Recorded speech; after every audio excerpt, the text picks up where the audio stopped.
do have skills that make me a nightmare for people like you.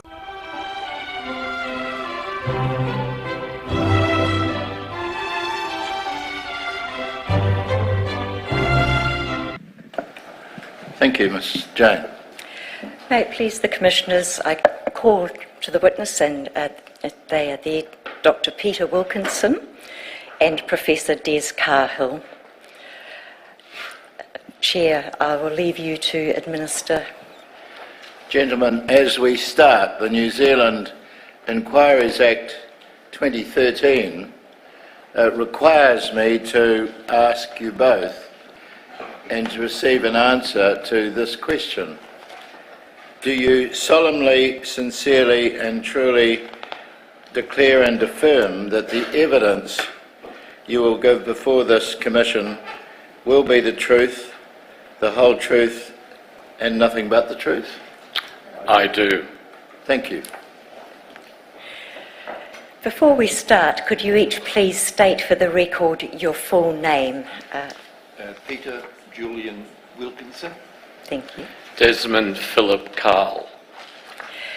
And together you have produced a comprehensive paper with appendices which has been provided to the Commission, and that is, to the best of your knowledge, true and correct as the time it was written? Correct. Correct, yes. And you've also produced a shorter summary paper which you are going to be presenting today. Correct, correct. Chair, with your leave, I will produce the shorter paper as an exhibit. I'm not quite sure what number we're up. Thank you. Not working? Thank you.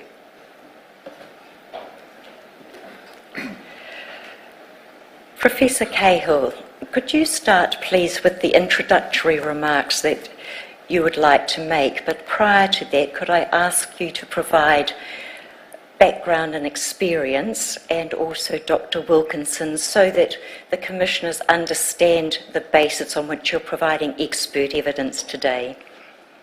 Thank you, Madam Counsel. Firstly, may I make it clear that I am not a victim. I was ordained a Catholic priest in 1970 after studying in the Melbourne Seminary, and then I was sent to Rome, where I did my 4 years theology. I came back and I worked for 6 years, and then I decided to do a career switch. I married and am now a very happy husband, father and grandfather. And then I embarked on an academic career, and I became a trained psychologist, but I focused on the areas of immigrant and refugee movements, cross-cultural communication, second language education, and then on multicultural and multi-faith societies. I am now the Chair of Religions for Peace, which is the world's largest interfaith organisation, and I am Deputy Moderator of Religions for Peace Asia. My engagement with the child sex abuse by clerics began really way back, but it was in 2012 that I made a submission to the Victorian Parliamentary Inquiry into institutional responses to child sex abuse, and I was called up on day 2. Initially, interestingly enough, to give evidence on child sex abuse in the non-Christian religions, because we know that there are significant problems in countries like India, Thailand and Indonesia with the issue of child sexual abuse in ashrams, in temples and in boarding schools. In 2014, I was asked to go to... Mr. Cahill, can I intervene for just a moment, and I'm sure you'll realise why. When you speak, the stenotyper in front of you is taking it down, and the signers are also keeping up with what you're saying.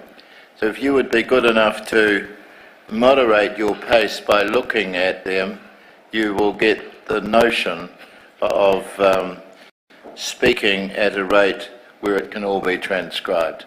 Thank you, Chair. Thank you. I'm too used to lecturing.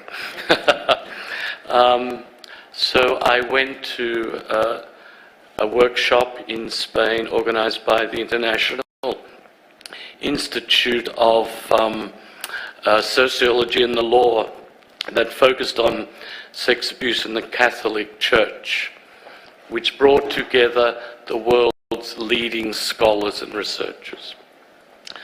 After that, I was asked by the Australian Royal Commission to be the senior consultant on the Catholic Church to the Commission, and so I worked with my colleague Peter Wilkinson to produce the RMIT report, which, when it was released, went global. More recently, I was asked to go to London to give advice to the UK's independent inquiry into child sex abuse, commonly known as the Jimmy Savile inquiry, and now I've been asked to come here, so I appreciate the opportunity for you to hear of our expertise and the insights that we hope we bring to your considerations. Thank you, Professor Cahill. Dr. Wilkinson.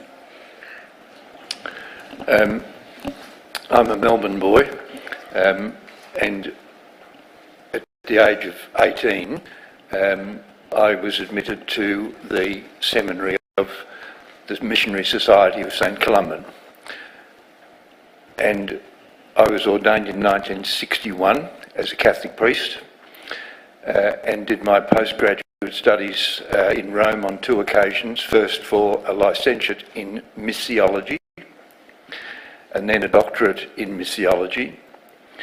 I taught in the Columban Seminary in Melbourne and also in Sydney for approximately 4 years, and after receiving my doctorate I was appointed to South Korea to work as a missionary there, and was there for 4 years. Then I decided to seek laicization in order to marry, and at the moment I am married and I have 4 adult children and 4 grandchildren.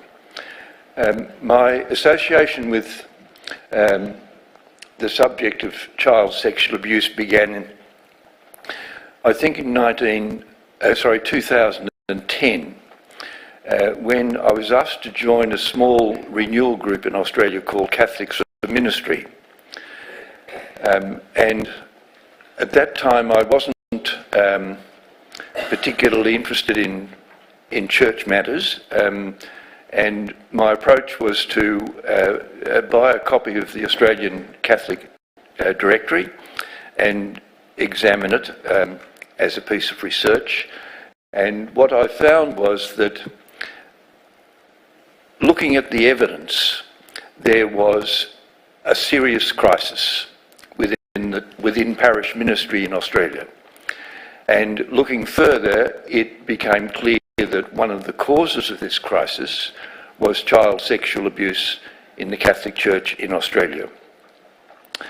So I had 2 reports on parish ministry published. Also at around that time, another group formed in Melbourne, and we called ourselves Catholics for Renewal.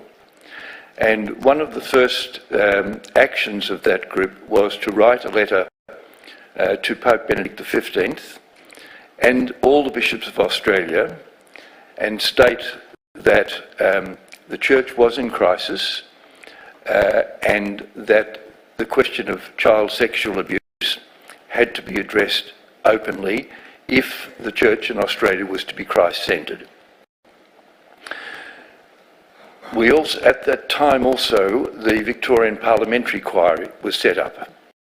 So our group decided that we would make a submission to the Victorian Victorian Parliamentary Inquiry, and that the subject of our submission would be good governance, which we believed was lacking.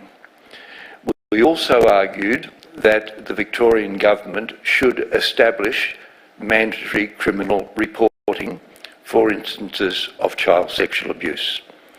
The recommendation of the report, Betrayal of Trust, recommended that action be taken by the Victorian Parliament, and it did. Des has already spoken about our work with RMIT and what we did in regard to the Australian Royal Commission. Thank you. That provides a very good context, so I now invite you to begin with your introduction.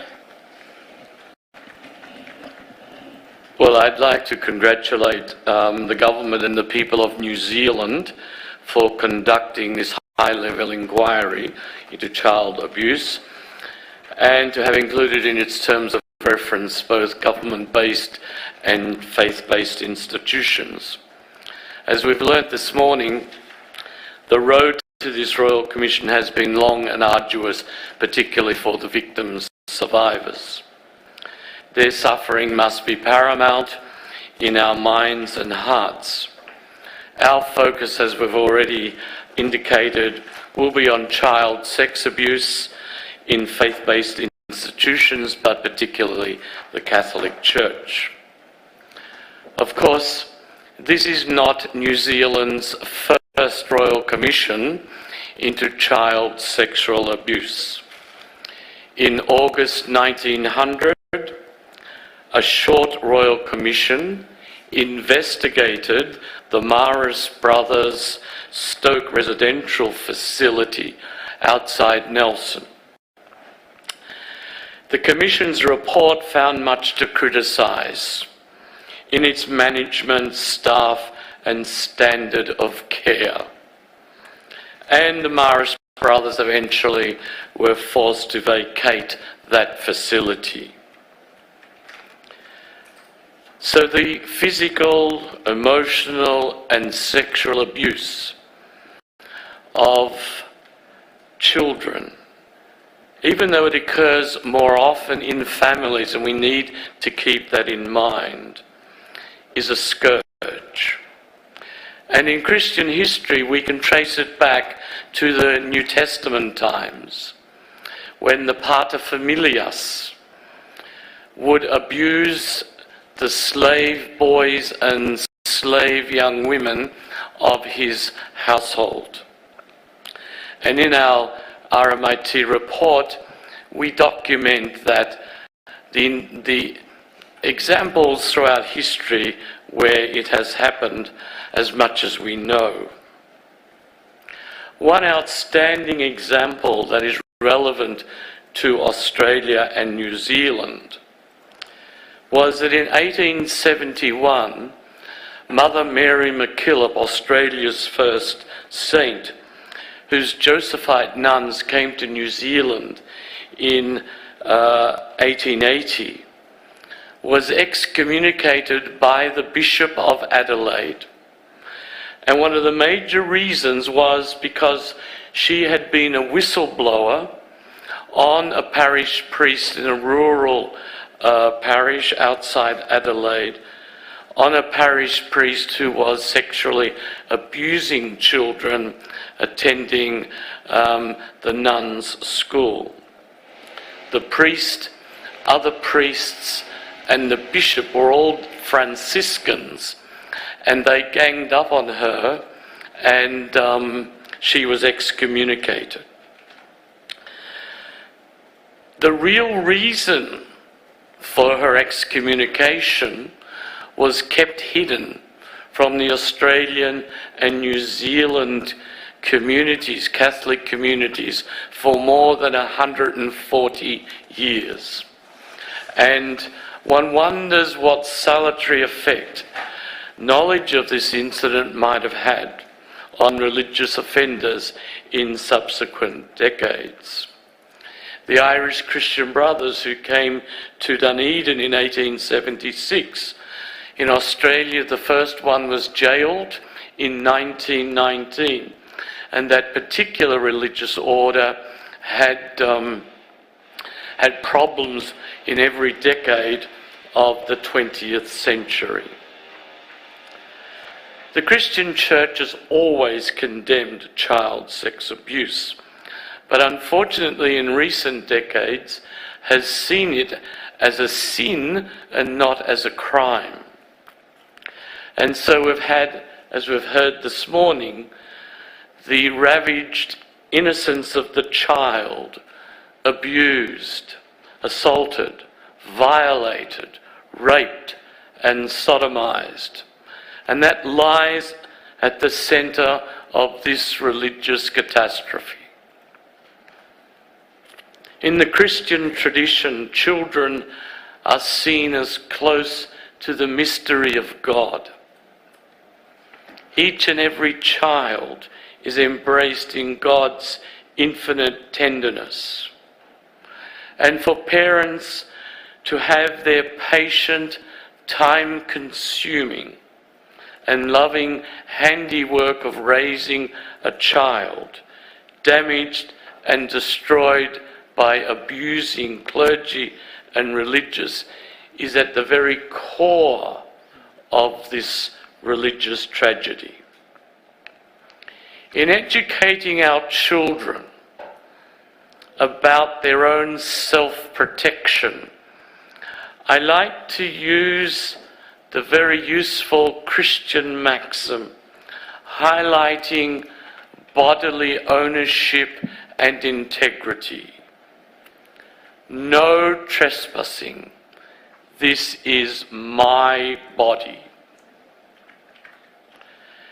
It cannot be denied that the public image of the Catholic priesthood and religious life has been irrevocably damaged.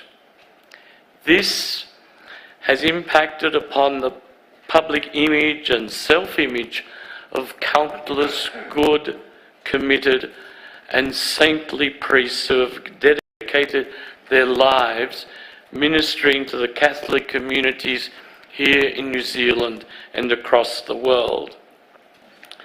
And I suppose this has shown to us that there needs to be a thoroughgoing renewal of the Catholic priestly ministry, including the abrogation of mandatory celibacy, though this would not be a panacea.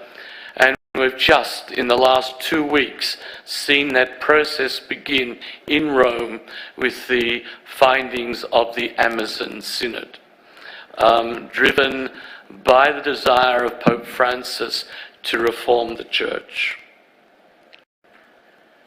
I'd like to make a few reflections, Madam Counsel. Child sex abuse is always about power and the abuse of power. Power corrupts, and ecclesiastical power corrupts ecclesiastically. Pathologies can infect any organisation. Further, child sex abuse is always hidden, very hidden. Hidden by the priest and religious perpetrator, and that is why it is so insidious. The crime takes place in secret, and the victim is neutralised into silence. We'll come back to that point. The Australian Royal Commission found very little evidence of pedophile rings in religious settings. An additional reflection that I want to make is this.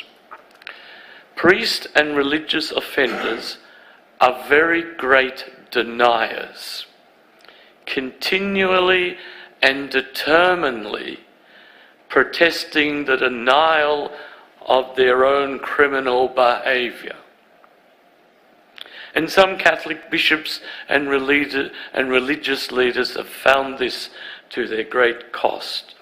And the higher up the church hierarchy, the offender, the more determined is the denial. And so we have to understand this within the parameters of dysfunctional governance. And we'll be emphasising this during our presentation. The lack of transparency and accountability, all within the culture of secretive clericalism and within its flawed selection, screening and training processes in previous decades and centuries. And you've set yourself 4 tasks for today, which you outline on page 5. Perhaps you could just quickly summarise those and then we'll start moving through them. Okay. Well, we want to bring to your attention the recommendations of the various government-sponsored and church-sponsored inquiries, because we were asked by the Australian Royal Commission to look at 27 Australian and international inquiries, to present the findings, some of the findings and recommendations of the Australian Royal Commission, which are contained in volume 16 of the 7,400 page report, to give you a roadmap for understanding why it happened, and then to present some ways forward for you here in New Zealand, and then we'll address some special issues which Peter will do about mandatory reporting, the religious confession redress issues. So for this specific inquiry, terms of reference 20D requires our Commission to have regard to information and evidence from other inquiries and reviews. And you have evidence about the Australian Royal Commission. I'd now invite you to go through that section. The Australian Royal Commission's figures showed that 572 priests, 597 brothers, as well as 543 laypersons sexually offended in Catholic settings against children, usually boys, about 70%. Comparable to the US evidence, and using the weighted figures, that between 1950 and 2012, 1 in 13 diocesan priests, 1 in 17 religious order priests sexually offended against children under 18. The offending was worst in regional dioceses, and the least was in the Archdiocese of Adelaide. An estimated 1 in 8 religious brothers sexually offended against children, especially amongst the St. John of God brothers who care for mentally disabled children, as well as the Christian brothers, the Maris brothers, and the De La Salle brothers teaching in orphanages, daytime and boarding schools. When we look at the New Zealand context, there is nothing to suggest in historical terms, based on the prevalence data in comparable countries, that the offending rate in New Zealand diocesan priests would not be in the range of 5 to 7% and 2 to 5% amongst religious order priests. Although it may be lower because fewer male religious priests had charge of schools and youth ministries. New Zealand has always had a relatively high proportion of religious order priests compared to diocesan priests, and this may have had a dampening effect of offending priests and the number of victims. There's other reasons why amongst religious brothers it may be less than the Australian rate. Firstly, New Zealand was less impacted by the child migration scheme. And there's a long history to that. Secondly, New Zealand moved Professor, several... would you just be able to explain the difference between the diocesan priest and the religious order priest for us? Yes, I don't think it'll be clear to everyone. Right. Thank you. A diocesan priest is one who is ordained and incarnated, is a technical term, into a particular diocese.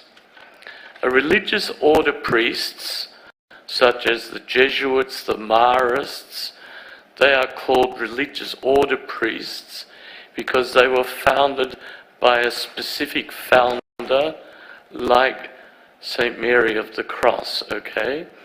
Some of those may work in parishes, but others may work in schools, in universities, in welfare groups, advocacy groups, all sorts of other kinds of work that the church is engaged in across the world. Okay? The second point I was going to make is that New Zealand seems to have moved a little bit earlier than Australia and Ireland away from large-scale orphanages to foster care arrangements, which again are not without their problems. The exception is the Catholic boarding schools, but their number has greatly declined in the post-World War II period. The third reason we think is that, through Peter's research particularly, is that the number of religious brothers in New Zealand has been relatively modest, 116 at the moment, and it peaked at 385 in 1966. And we also note that in the post-War II period, all the Catholic orphanages, as we understand it, were being run by female religious orders. Now, I need to talk about the nuns. The Australian figures show that there was very little sexual offending by nuns. Sometimes, through sheer sexual naivety, they did permit priests and handymen to have access to children in their orphanages. However, both the relevant Australian and Irish reports have documented serious emotional and physical abuse by nuns against children in their residential care institutions. So also many former inmates regard their nun carers with love and affection. Now, I think we need to explain the very high offending rate amongst religious brothers. The central factor was their lack of interface with the feminine.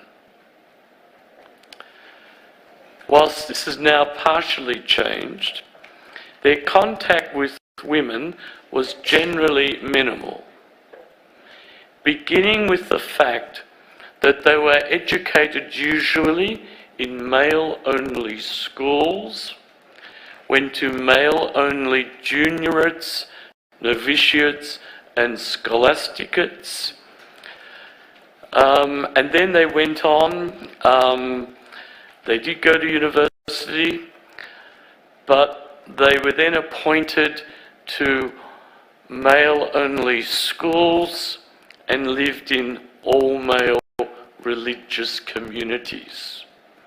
This was a recipe for a psycho-spiritual disaster. The Irish Ryan report has studied this best, and they highlight within the Christian Brothers their failure to appreciate the emotional needs of the children in their care, or to pursue appropriate training in community child and youth welfare.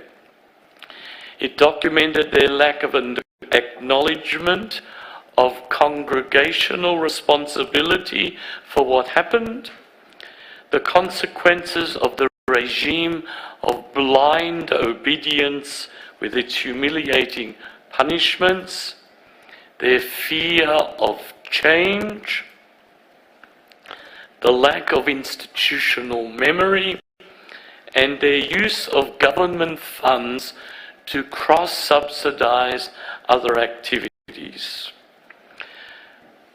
Their psychological fear of women were factors that operated across their structures, but also right across the structures of the Catholic Church, both in its decision-making structures and in its ordained ministry. And while there is much talk, very little seems to be changing in the Catholic Church, although with the recent Amazonian Synod 2 weeks ago, Pope Francis will look at the issue of the female diaconate, but amongst traditionalist Catholics, they have gone ballistic in their opposition.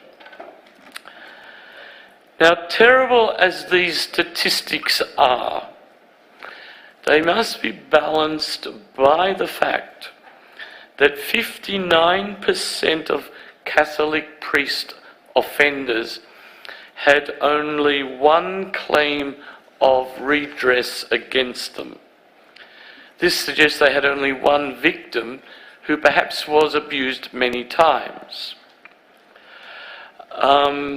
And from our own research, we know that the probability of a young Catholic child being abused in a religious setting was always relatively small but not low. It ranged from about 1 in 200 to 1 in 400. The risk, however, was very much higher for boys, especially if they were altar boys and choir boys, and it was very high for boys in Catholic residential institutions, cared for by religious brothers. We know from the American data that when altar girls were introduced in the 1980s, the rate of abusing of both the altar boys and girls was about equal. And this brings up the issue of access, and we'll talk about that. This brings up the issue, as we heard this morning, of the serial predator priest and brother who abused at least 10 children. And we know that the serial offender Jared Ridsdale in Australia abused more than 100 children. Another offending category is the recycled seminarian, the one who began training in one seminary, was asked to leave, and then was accepted by another seminary. So this has happened right across the world, we now know. And so there have been inquiries that we looked at in the US, 7, Canada 2, England and Wales 2, Ireland 4, Belgium 1 that was never finished, and the Netherlands. But I must say that none has been as well funded or as thorough or as detailed as the Australian Royal Commission. In September 2018, a year ago, the German Catholic bishops published a very useful research report. And last night, the French bishops received a draft report of their research study. So the Australian methodology was built around private sessions and written accounts, and then the Prime Minister in October last year made a formal apology in Parliament to all survivors, as well as those who didn't survive through natural death or suicide. The Royal Commission subpoenaed 1.2 million documents, and its other major strategy was to conduct 57 case studies. The Commission made 2,250 referrals to the police, and exactly half of those related to religious settings, and those are now working through police investigation and criminal justice processes. And we'll return a little later to talk about additional matters relating to the Australian Royal Commission. But before moving to that, there were some myths that you thought it was important to discuss and why they should be looked at differently. Yes. In Australia as elsewhere, some Catholics have accused the various government inquiries, such as this one, of conducting anti-Catholic vendettas.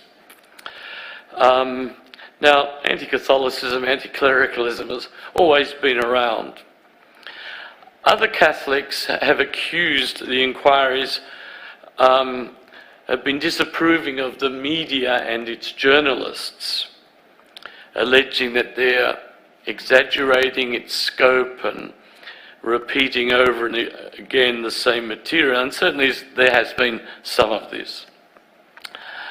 But it's been journalists, together with female researchers and priest and ex-priests researchers, particularly psychologists, who have brought this out into the open. And when we look at the figures, except for the Jehovah's Witnesses, no other religious group came close to the Catholic Church in the level of offending, though the Anglican level was relatively high. And the Jehovah's Witness contains instances of family abuse that was mishandled by the elder. The second myth is that clerical sex abuse occurred only after World War II, and it was made worse by the sexual revolution of the 1960s and the Second Vatican Council in the 1960s, and the general climate of secular and Catholic libertine liberalism, which led priests and religious to experiment. But based on our research evidence, we've concluded that the Holy See, the Vatican, knew right throughout the 20th century, as we can see in the 1922 instruction, Crimen Sollicitationis, the crime of solicitation, which was reissued in 1960. Now, sexual soliciting by means of the confessional has always been a problem for the Church, and the situation was made worse in 1910 by Pope Pius X, when he lowered the age of confession from 12, 13 to 7, 8 years of age. Now, this second myth was driven especially by two very good John Jay reports. John Jay is the John Jay Centre for Criminal Justice Administration attached to the University of New York. And it was commissioned by the US Catholic bishops. And it produced wonderful data, as we'll be emphasising. But unfortunately, it gave credence to this myth. And it started its study in 1950 in its data, whereas it really should have gone back further. But we don't have proper data for the first half of the 20th century. But we now know, but we'll never be able to quantify it, to compare it with later decades.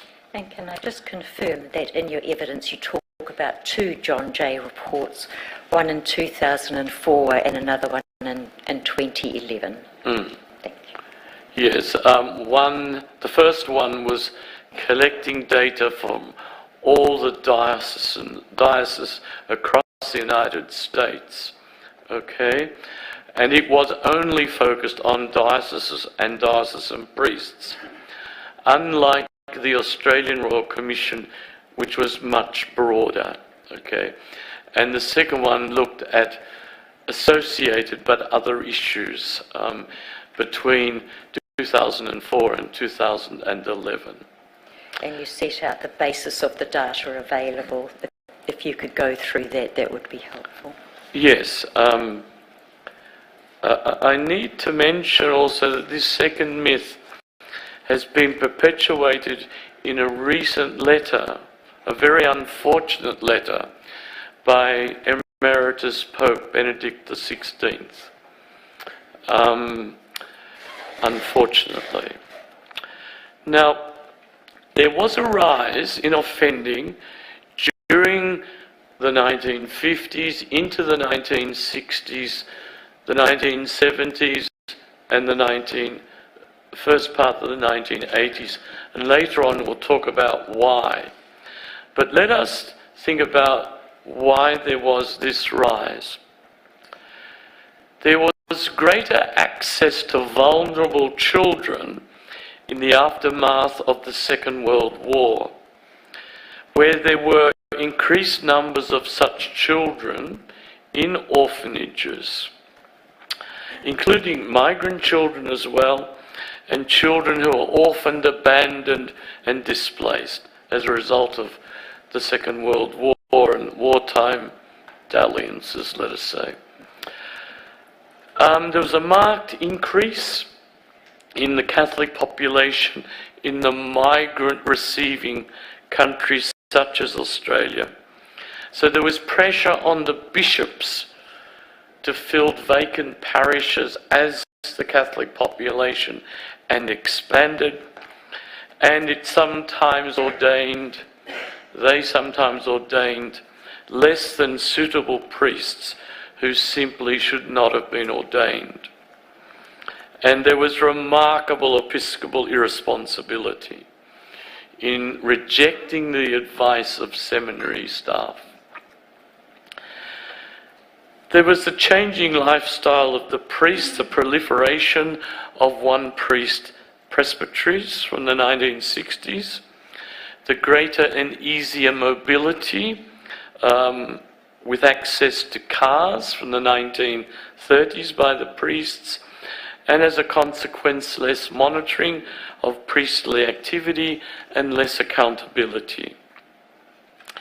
And also there was an increasingly positive image of the Catholic priesthood, and that attracted altruistic young men who were prepared to accept mandatory celibacy as part of the priesthood package without fully understanding the commitment. There was a greater access to children through growth of schools, youth clubs, Boy Scouts, etc. And there was also greater turbulence in the church immediately and during the Second Vatican Council, which may have had an unsettling effect upon priests. And there was the impact of the sexual revolution, but I think that's just one factor. And lastly, there was a deep rejection by the Catholic faithful of the Church's theology of sexuality, based on the interlinking of sexuality and procreation following the encyclical Humanae Vitae, and the condemnation of artificial contraception, with the result that the Church was unable to offer a credible and acceptable theology of sexuality, a situation that still exists today. And to try and help us understand how and why clerical abuse of children occurs, you've actually identified what you call a constellation of features, and you have 5 of those. And you will set out A to D, and then Dr. Wilkinson will talk to E. To one, yeah. All right, let's begin with the first factor, which is the psychosexual abnormalities and situational factors. Our reading of the literature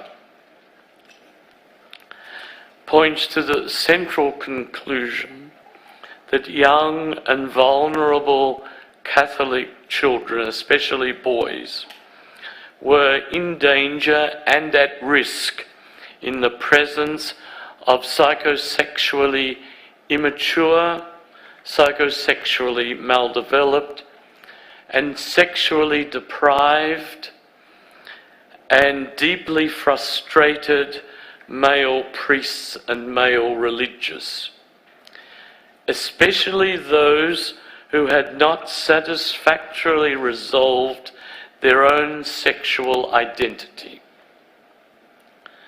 Psychosexual maldevelopment was usually, not always, but usually associated with the religious perpetrators themselves being sexually abused during their childhood. And this occurred to about 1/3 of the priest perpetrators. And the notorious Australian serial priest offender, Gerard Ridsdale, was abused by his uncle, his cousin, and a religious offender. This offending behaviour was also mediated, and I know this is complex, but was mediated by a set of cognitive and emotional distortions, denial mechanisms, and neutralization techniques.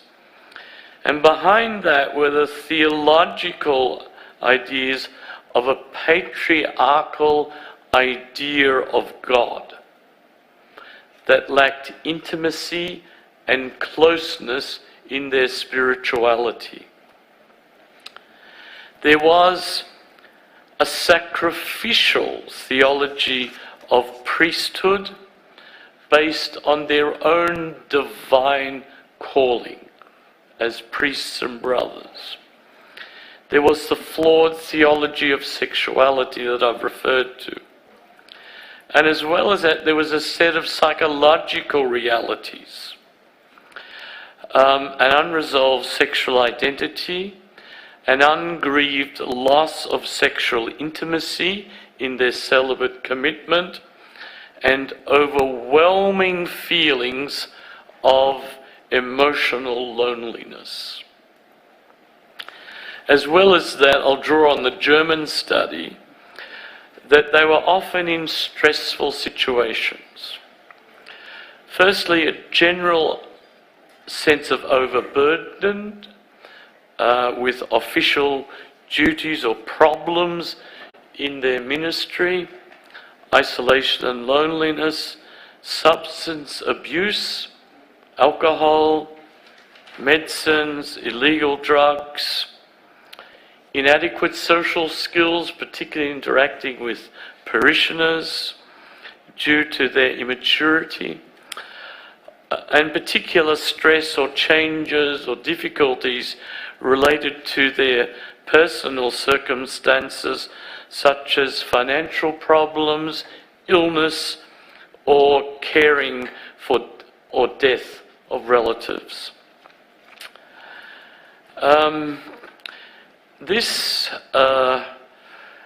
issue of sexual identity raises the whole issue of confusion or denial about those with a homosexual orientation and their training and operating in a profoundly homophobic church environment. There's little psychological evidence that the priest and religious offenders were suffering from psychotic illnesses. In fact, most of the offenders were talented and attractive men. And they're better educated, have higher IQ than the normal child sex offender. They came from intact families.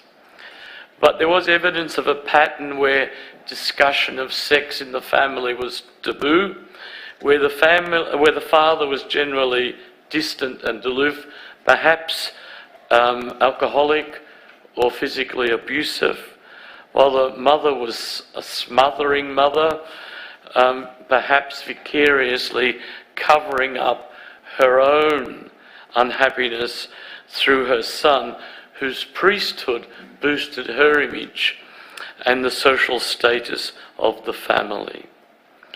Now, the issue of homosexuality is important to raise because traditionalist Catholics are basically saying that this whole tragedy is due to homosexuality and the solution is to get rid of all gay priests.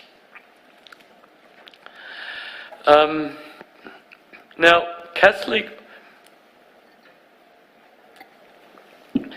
moral theology has always insisted that homosexual behaviour is intrinsically disordered, based on scripture and on natural law theory, that says that human sexuality is principally about penetration and procreation.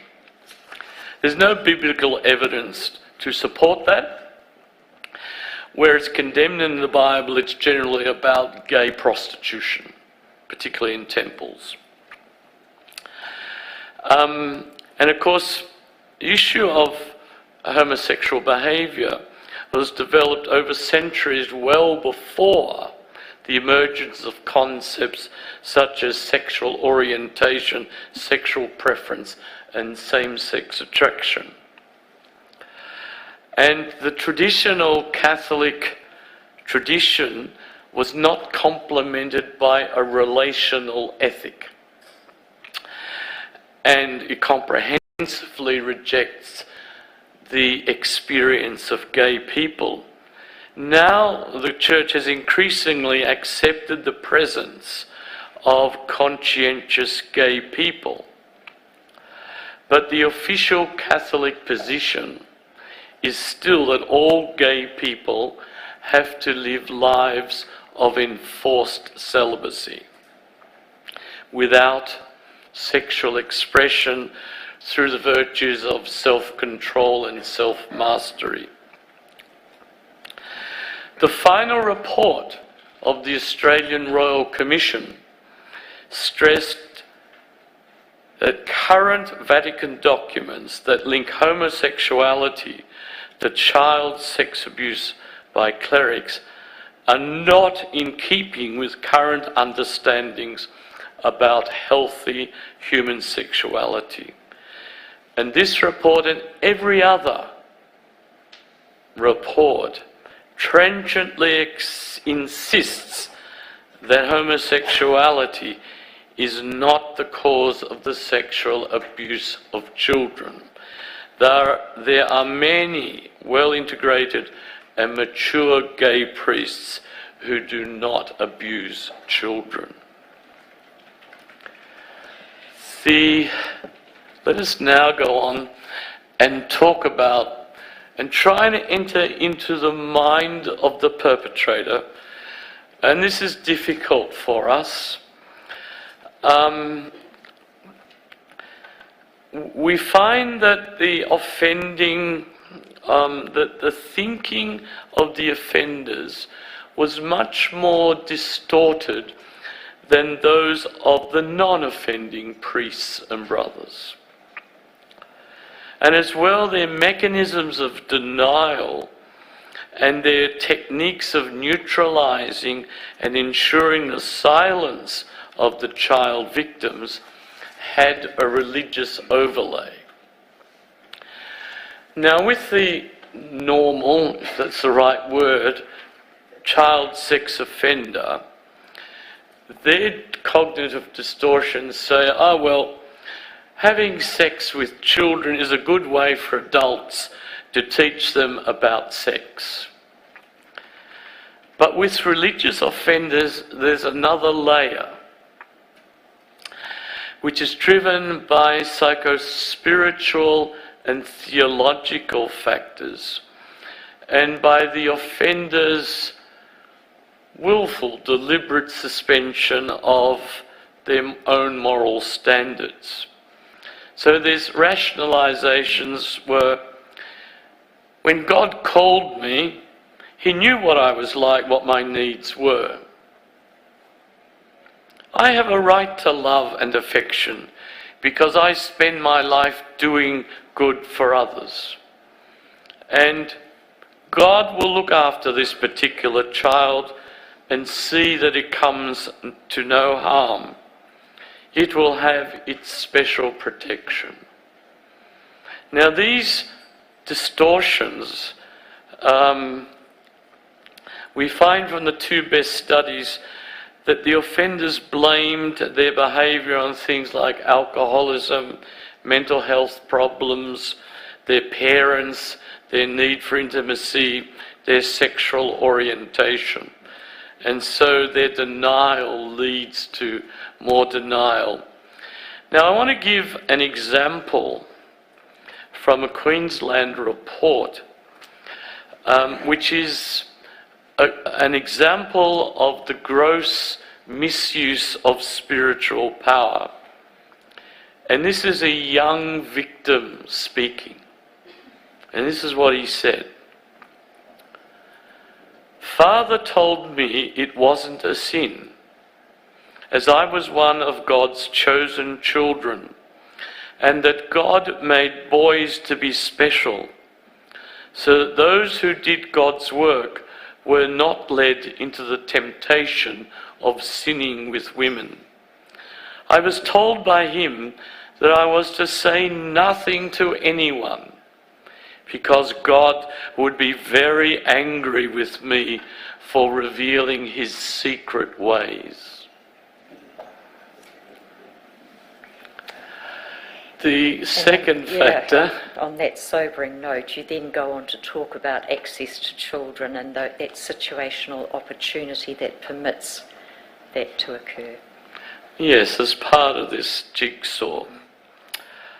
There's a fairly direct correlation between religious offending and access to children, because there are some religious orders that have no access to children, and the rate of offending's nil or extremely low. But the unfortunate reality is that access to children, particularly vulnerable children, has grown immensely over the last 2 centuries in particular. One was the growth in educational opportunities for children, the massification of education for children, and that led to the founding of many male and female teaching religious orders. It led to the formation of the Catholic schooling system, which is quite extensive in many countries. But I do want to say publicly at this point in time that certainly in Australia and I'm sure it's true also in New Zealand, that Catholic schools are now very safe institutions because they have brought in proper protocols, and secondly, they are staffed by almost 100% by lay men and lay women. Alongside this schooling expansion was the development of residential schools, and I think we've talked enough about that. We know from the Dutch study that there were many orphan children after World War II, in fact during World War II, and the Dutch bishops were aware of this issue in the 1940s. And then there was a point about some countries introducing a foster care strategy. The John Jay report says that 40% of the abuse occurred in the priest's residence. In the residential care, often the offender's bedroom was next to the dormitory of the children. And so the child would be dragged into that bedroom, often as a punishment for something the child may have done during the day. The other thing was the child migration program, which I've already mentioned. And according to the current UK inquiry, only 549 children were sent to New Zealand, although I'm not totally convinced of that figure. Just over 6,000 were sent to Australia. It was a well-intentioned but badly monitored program, and the British government knew its flaws in the 1950s. And then you talk about the flawed response of the bishops and other religious leaders to the findings of sexual abuse or complaints of sexual abuse. Thank you, Madam Counsel. One thing that strikes anyone who looks systematically at this is the startling uniformity of the response of the Catholic bishops in every country. And any report, including the Australian Royal Commission, have heavily criticised the Catholic bishops, their failures, their deliberate attempts to cover up the abuse, which is all embedded in the secrecy and secretiveness at the heart of Catholic governance. And little has changed. And during the 20th century, more and more secrecy provisions were imposed, beginning with the secret of the Holy Office in 1922, and later the pontifical secret. Because with the development during the 20th century of radio transmissions, newspapers, television, investigative journalism, now the social media and so on, the Holy See became increasingly fearful of public scandal, because it and the diocesan bishops were all fearful of scandalising the Catholic faithful. And so they covered up to protect the image of the Catholic Church as an all-holy institution. But all religious leaders do that. The Holy See was always concerned about the accused priest and religious would not receive a fair trial, fair civil trial. But the Vatican showed no concern whatever for the victims of the accused priests and their families. And they used veiled speech and mental reservations. And we go into that in some detail in our longer presentation.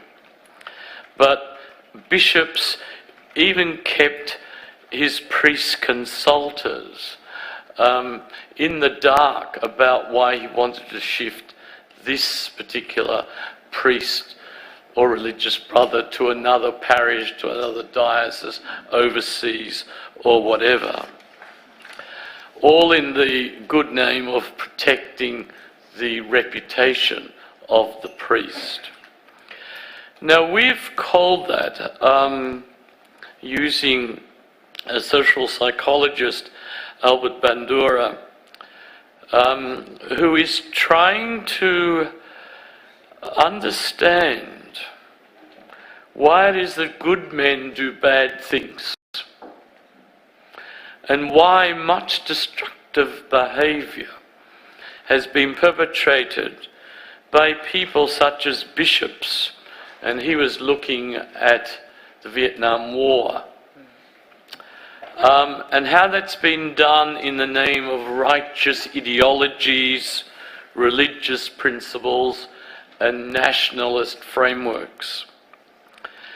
And we go into some detail about that, and about how that process operates through very questionable moral justification, exonerating social comparisons, and using euphemistic labels. The priest is, the offending priest is having health problems. Other phrases like that. And so that meant that the Holy See officials, the diocesan priests, the leaders of religious orders could minimise their role in causing harm to the victims and their families through the diffusion and displacement of responsibility. And as Bandura states, the triumph of evil requires a lot of good people doing a bit of it in a morally disengaged way, with indifference to the human suffering they have collectively caused. Thank you, Professor Cahill. Chair, that might be an to give our witness voice a rest, but also to take the break so that the survivors can attend. And we've reached a convenient We point have. on page 16 of the brief. I think we'd all agree this is a suitable time to take the luncheon adjournment. Madam Registrar, would you please adjourn the sitting?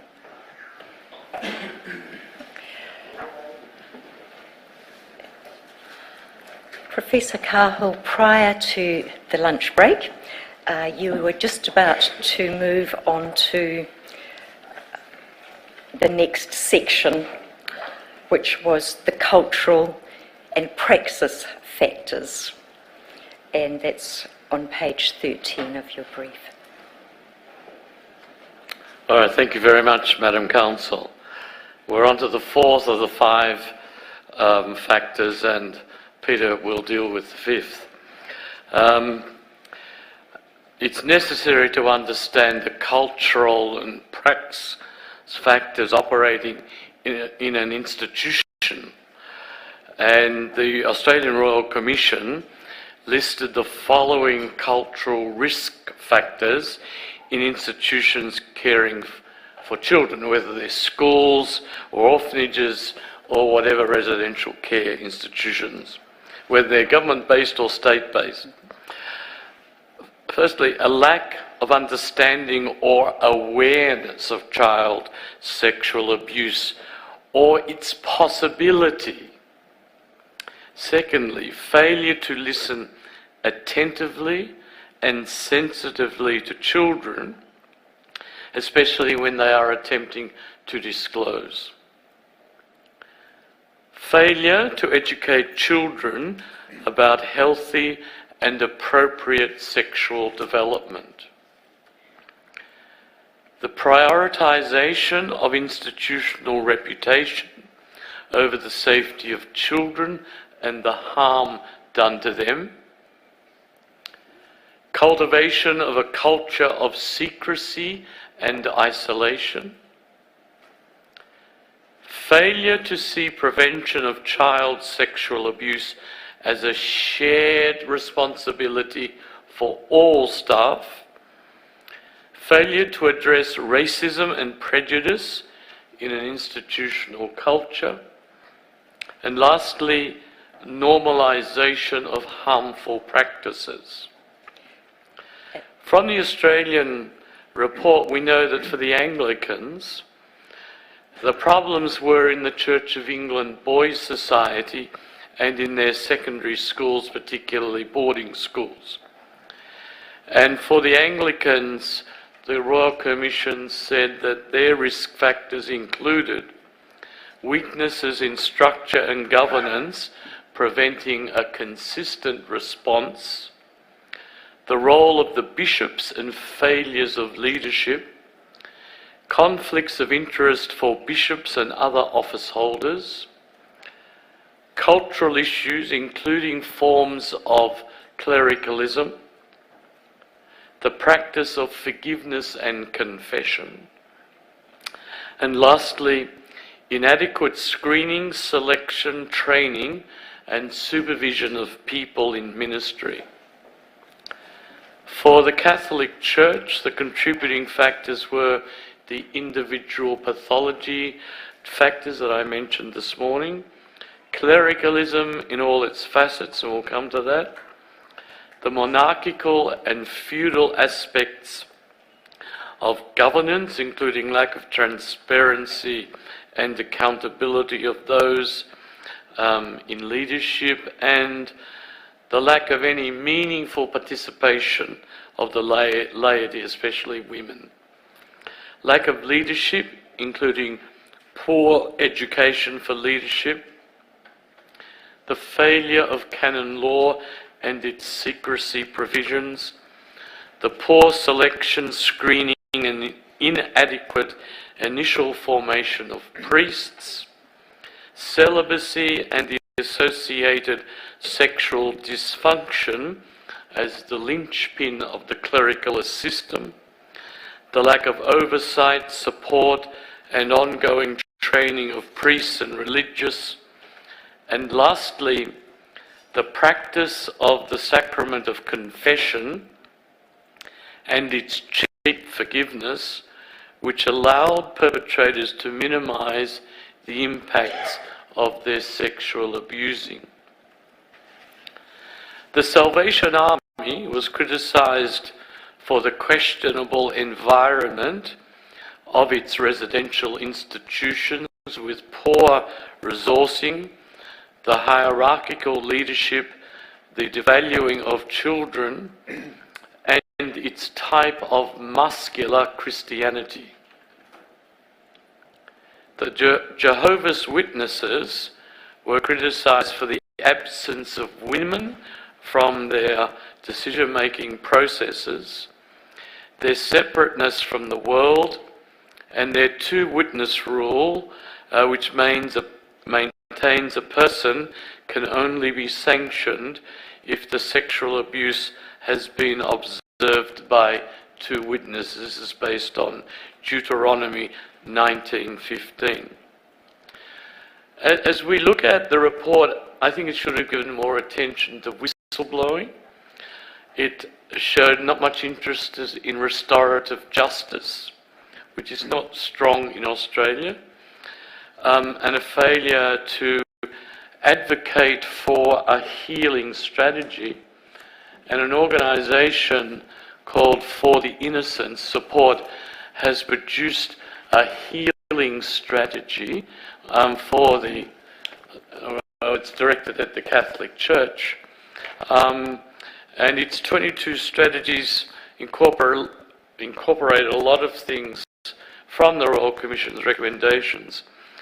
but it would envisage the appointment of chaplains for survivors, gardens of healing, particularly in hotspot parishes where much abuse took place, and contritional Eucharists.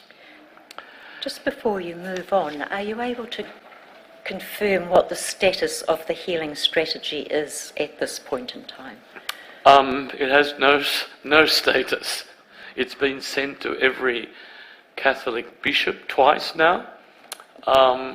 We get responses from a handful.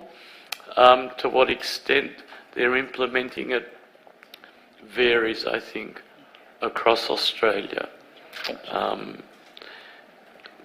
Because the response is more diocesan-based than nationally based, although now you do have a Catholic professional standards body, but that's focused on redress.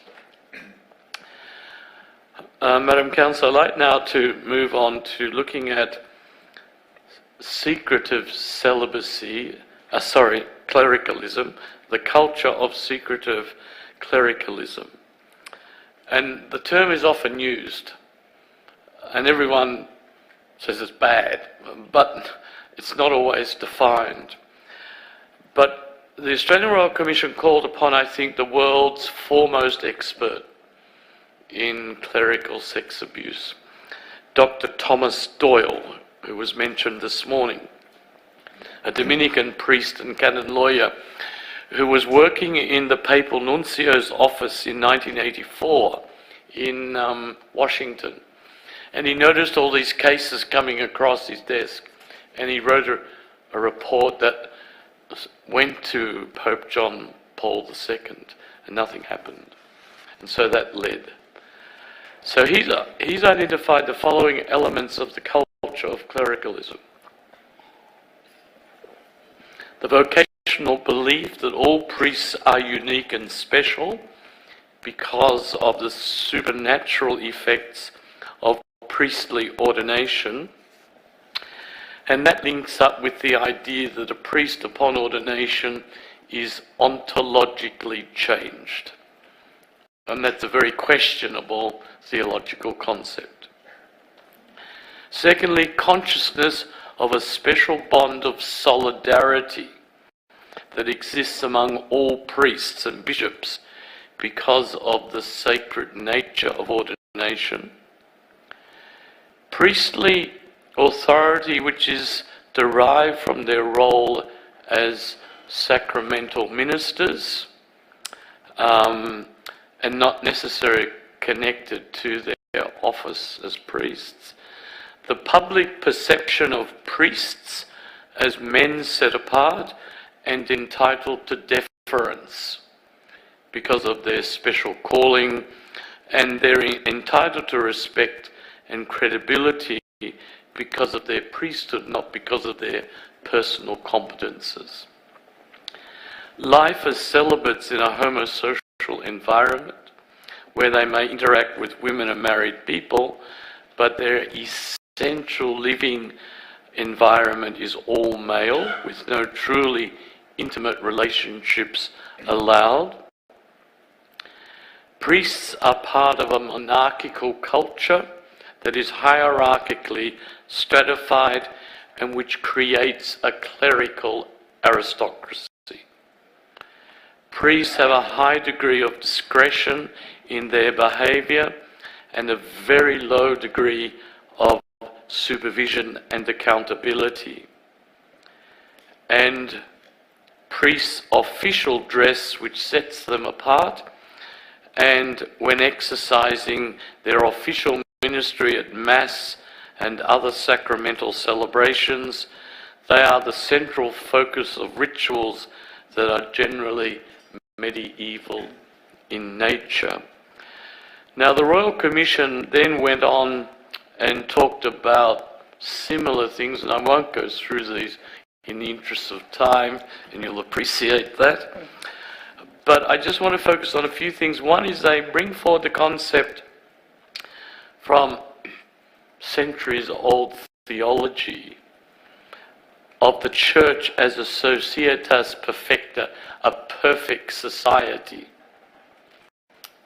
and how damaging that was in the development of the theology of priesthood and the hierarchy.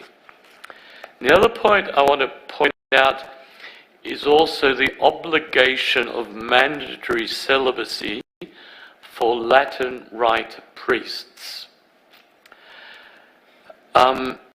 In the very complex Catholic Church, you have 23 Eastern Catholic churches, like the Ukrainians, the Maronites, the Melkites.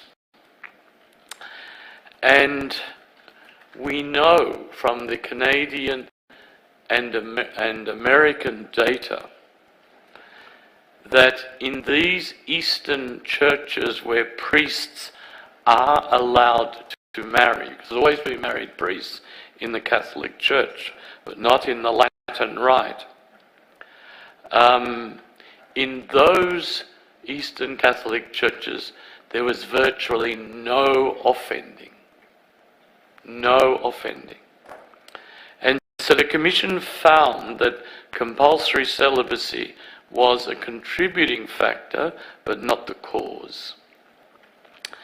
So I think we'll now go on to the next part, and that's time for Peter. Dr. Wilkinson, thank you. And you're going to be speaking to the Commission about the pre-service and in-service training aspects. Thanks, Ms. James.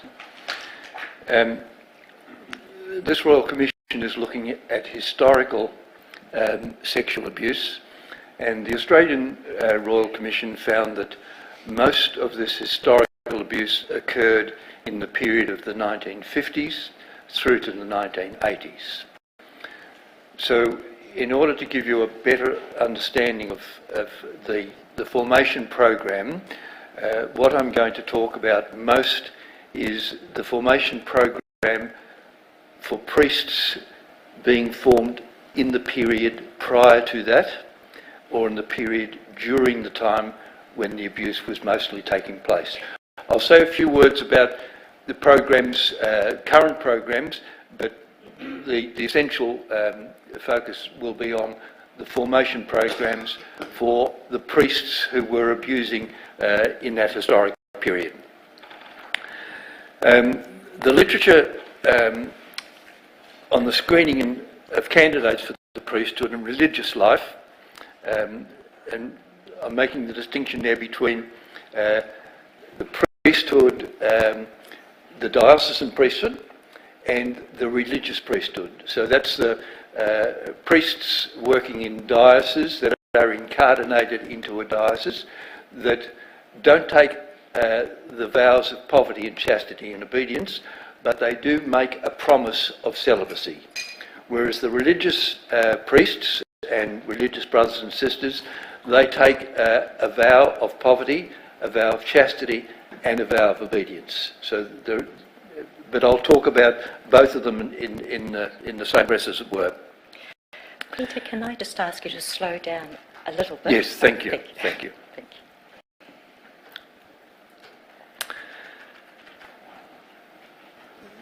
The literature concludes that the screening processes for young people, and we're talking essentially about young people, wishing to enter a seminary or a novitiate or a juniorate, those processes were inadequate and often defective. The 1917 Code of Canon Law, this is a code of church law, and this is the first code for the Latin Church, was put together in 1917. And in that code there are canons that specifically talk about who should be selected and how they should be formed. Canon 1354 says that bishops should recruit adolescents for training for the clerical state, that's for the priesthood, and that they should establish two kinds of seminaries, a minor seminary for younger boys and a major seminary for older boys.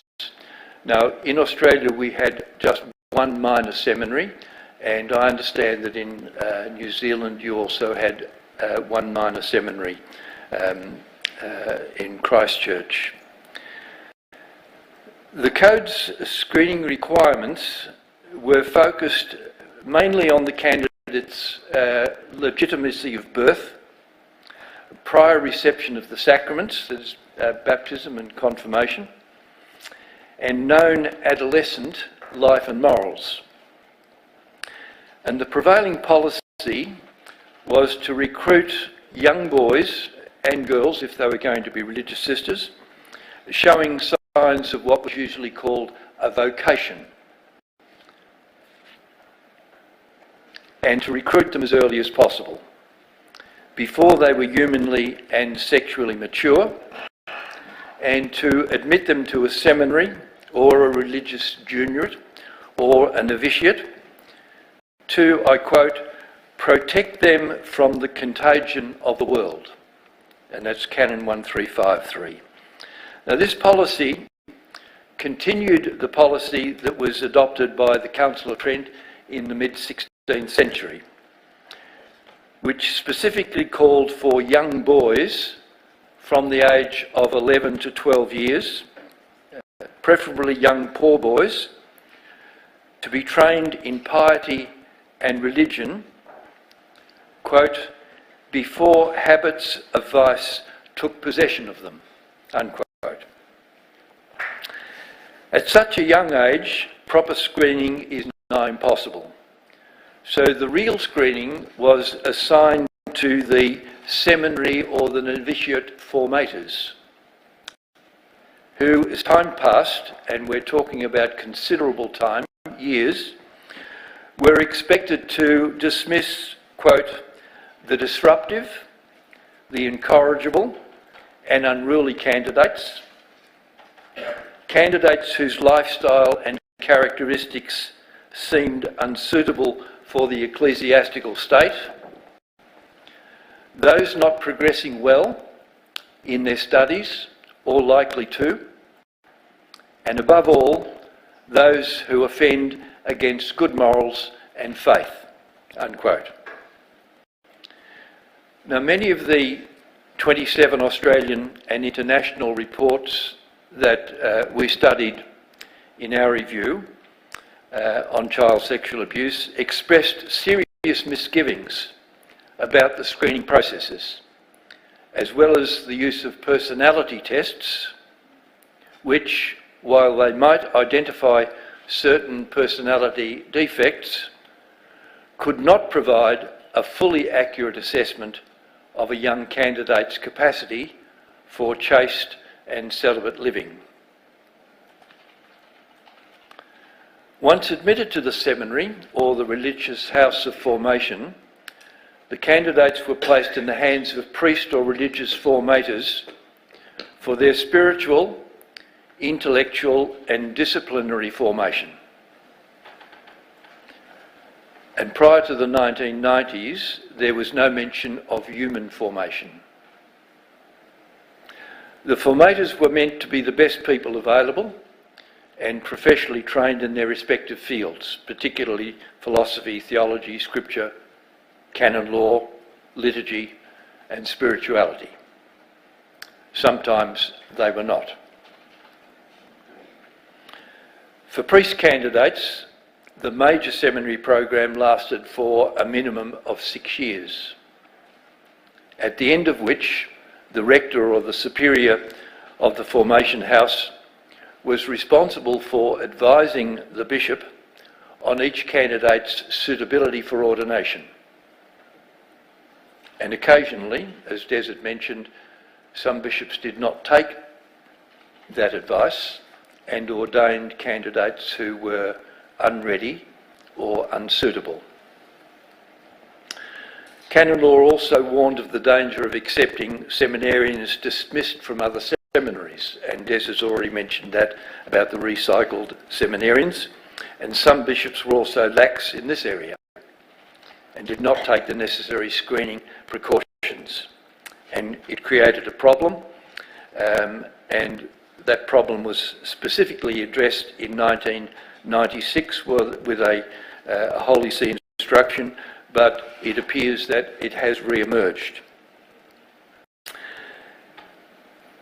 Instructions have also been issued on screening of candidates with homosexual tendencies in 2005, and guidelines for the use of psychology in seminary admission and formation in 2008. The 2005 document on homosexuality was interpreted by some as suggesting that homosexuality was tied to the sexual abuse of children, and Professor Carla has addressed that in his presentation. In many respects, priests and religious were not well served by the pre-Vatican II formation program. The curriculum was heavily intellectualised and rationalistic, with lectures often given in Latin, and Latin textbooks were also used. The content and teaching methodology was essentially scholastic and favouring the text of the 13th century theologian St. Thomas Aquinas. The principles of competency-based and work-integrated learning were not integrated into seminary teaching and curriculum until recent times, and there was a serious mismatch between competencies and capabilities, particularly in respect of the knowledge, skills and attitudes required by a priest for effective parish ministry. Until the 1970s, Catholic seminaries and religious houses of formation were usually situated in rustic, isolated settings outside urban areas and often cut off from the secular culture and the dangers of female interaction. They were segregated, regimented, and all celibate places where the regime was obedience to the rule and superiors and conformity to the system. And the rule was essentially based on the rules drawn up by St. Charles Borromeo of Milan in the mid-16th century. Yet they were generally happy places, filled with the natural exuberance of youth, and they were, as one former priest described his seminary, places of innocence and youth infused with a spirit of generosity. And for all their shortcomings, they did produce many good, competent and pastorally minded priests. More serious were the deficiencies in the spiritual and psychological formation for healthy and mature living of a celibate life. Candidates for the priesthood and religious life were also enculturated into a clericalist ethos, and Des has already spoken about that, where priestly and religious holiness was seen as superior to lay holiness.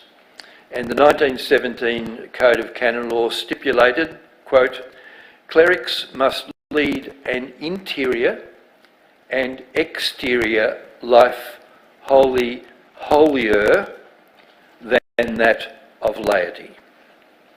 Canon 124. And the Council of Trent decreed that consecrated virginity was a higher calling than marriage because of the sacrificing of sexual intimacy. Preparation for celibate living, however, was minimal and usually entrusted to priests who lacked special training. Celibacy, as Des has already mentioned, was simply part of the package, and it was presented in terms of sacrifice to a higher ideal of sexual purity in imitation of the celibate Jesus Christ. Serious discussion of sexuality never happened, and its psychological aspects were completely ignored. In the pre-Vatican years, and even for decades after, though much of the formation program was the same in every seminary, because it was a systemic program set down in canon law, each seminary or house of religious formation did its own thing, resulting in much duplication, fewer resources because many of the seminaries were very small, and poor educational outcomes. It has changed, however, in recent years. Following the Second Vatican Council in 1962 to 65, serious efforts were made to reform, update and contextualise priestly formation. So between 1965 and 2019, over 40 official documents addressing priestly formation were issued by the Holy See. The most notable being Pope John Paul II's apostolic exhortation on priestly formation in the present circumstances. The Latin name of the document is Pastores Daba Vobis. The other documents were the Fundamental Program for Priestly Formation, first published in 1970 and revised in 2016, and the Directory on the Ministry and Life of Priests, first published in 1994 and revised in 2013. These documents have been augmented by others developed by local episcopal conferences to ensure that the fundamental program with its key principles is suitably adapted to the local social, religious and cultural context of the particular country, such as Australia or New Zealand, where the program is used. In Australia, the national program for priestly formation was developed by the Australian Catholic Bishop Conference in 2007 and revised in 2016. The New Zealand Catholic Bishop Conference have produced a similar document, which I understand has recently been sent to the Holy See for approval.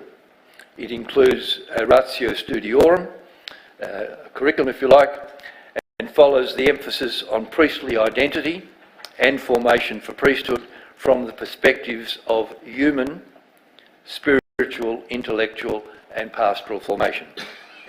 One must assume that the document, which I haven't seen, properly addresses the contemporary issues that challenges priests in New Zealand and which challenge their ministry.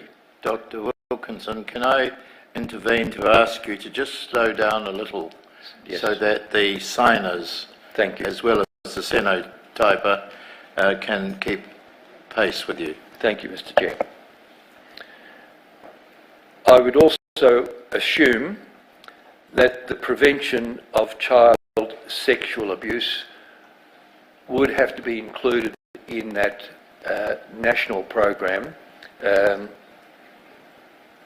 as a challenge to be included. If I may talk now about the source of priests. Thank you.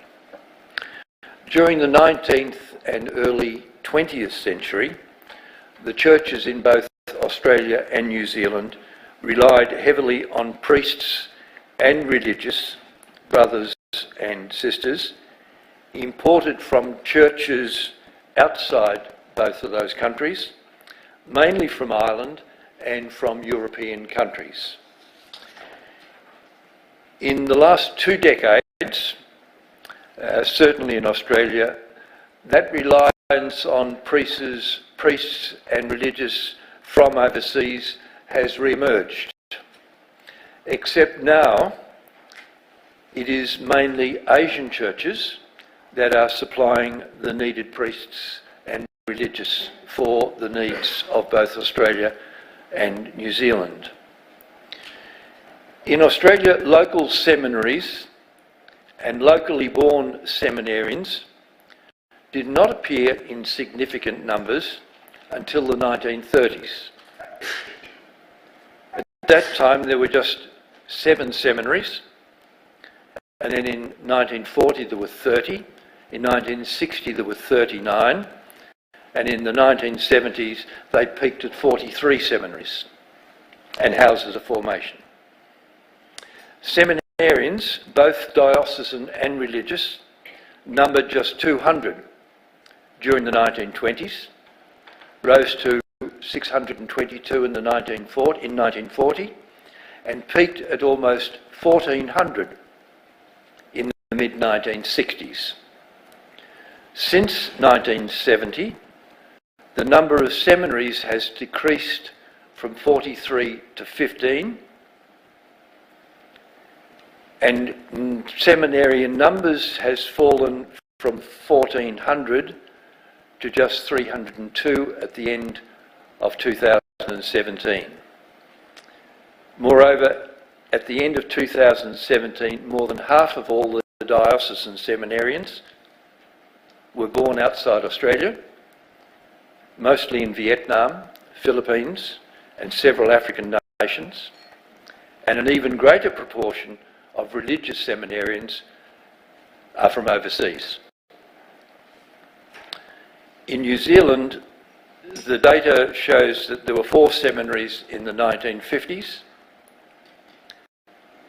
and that from a low base in the 1940s, seminarian numbers, both diocesan and religious, grew rapidly to peak at 335 in 1954.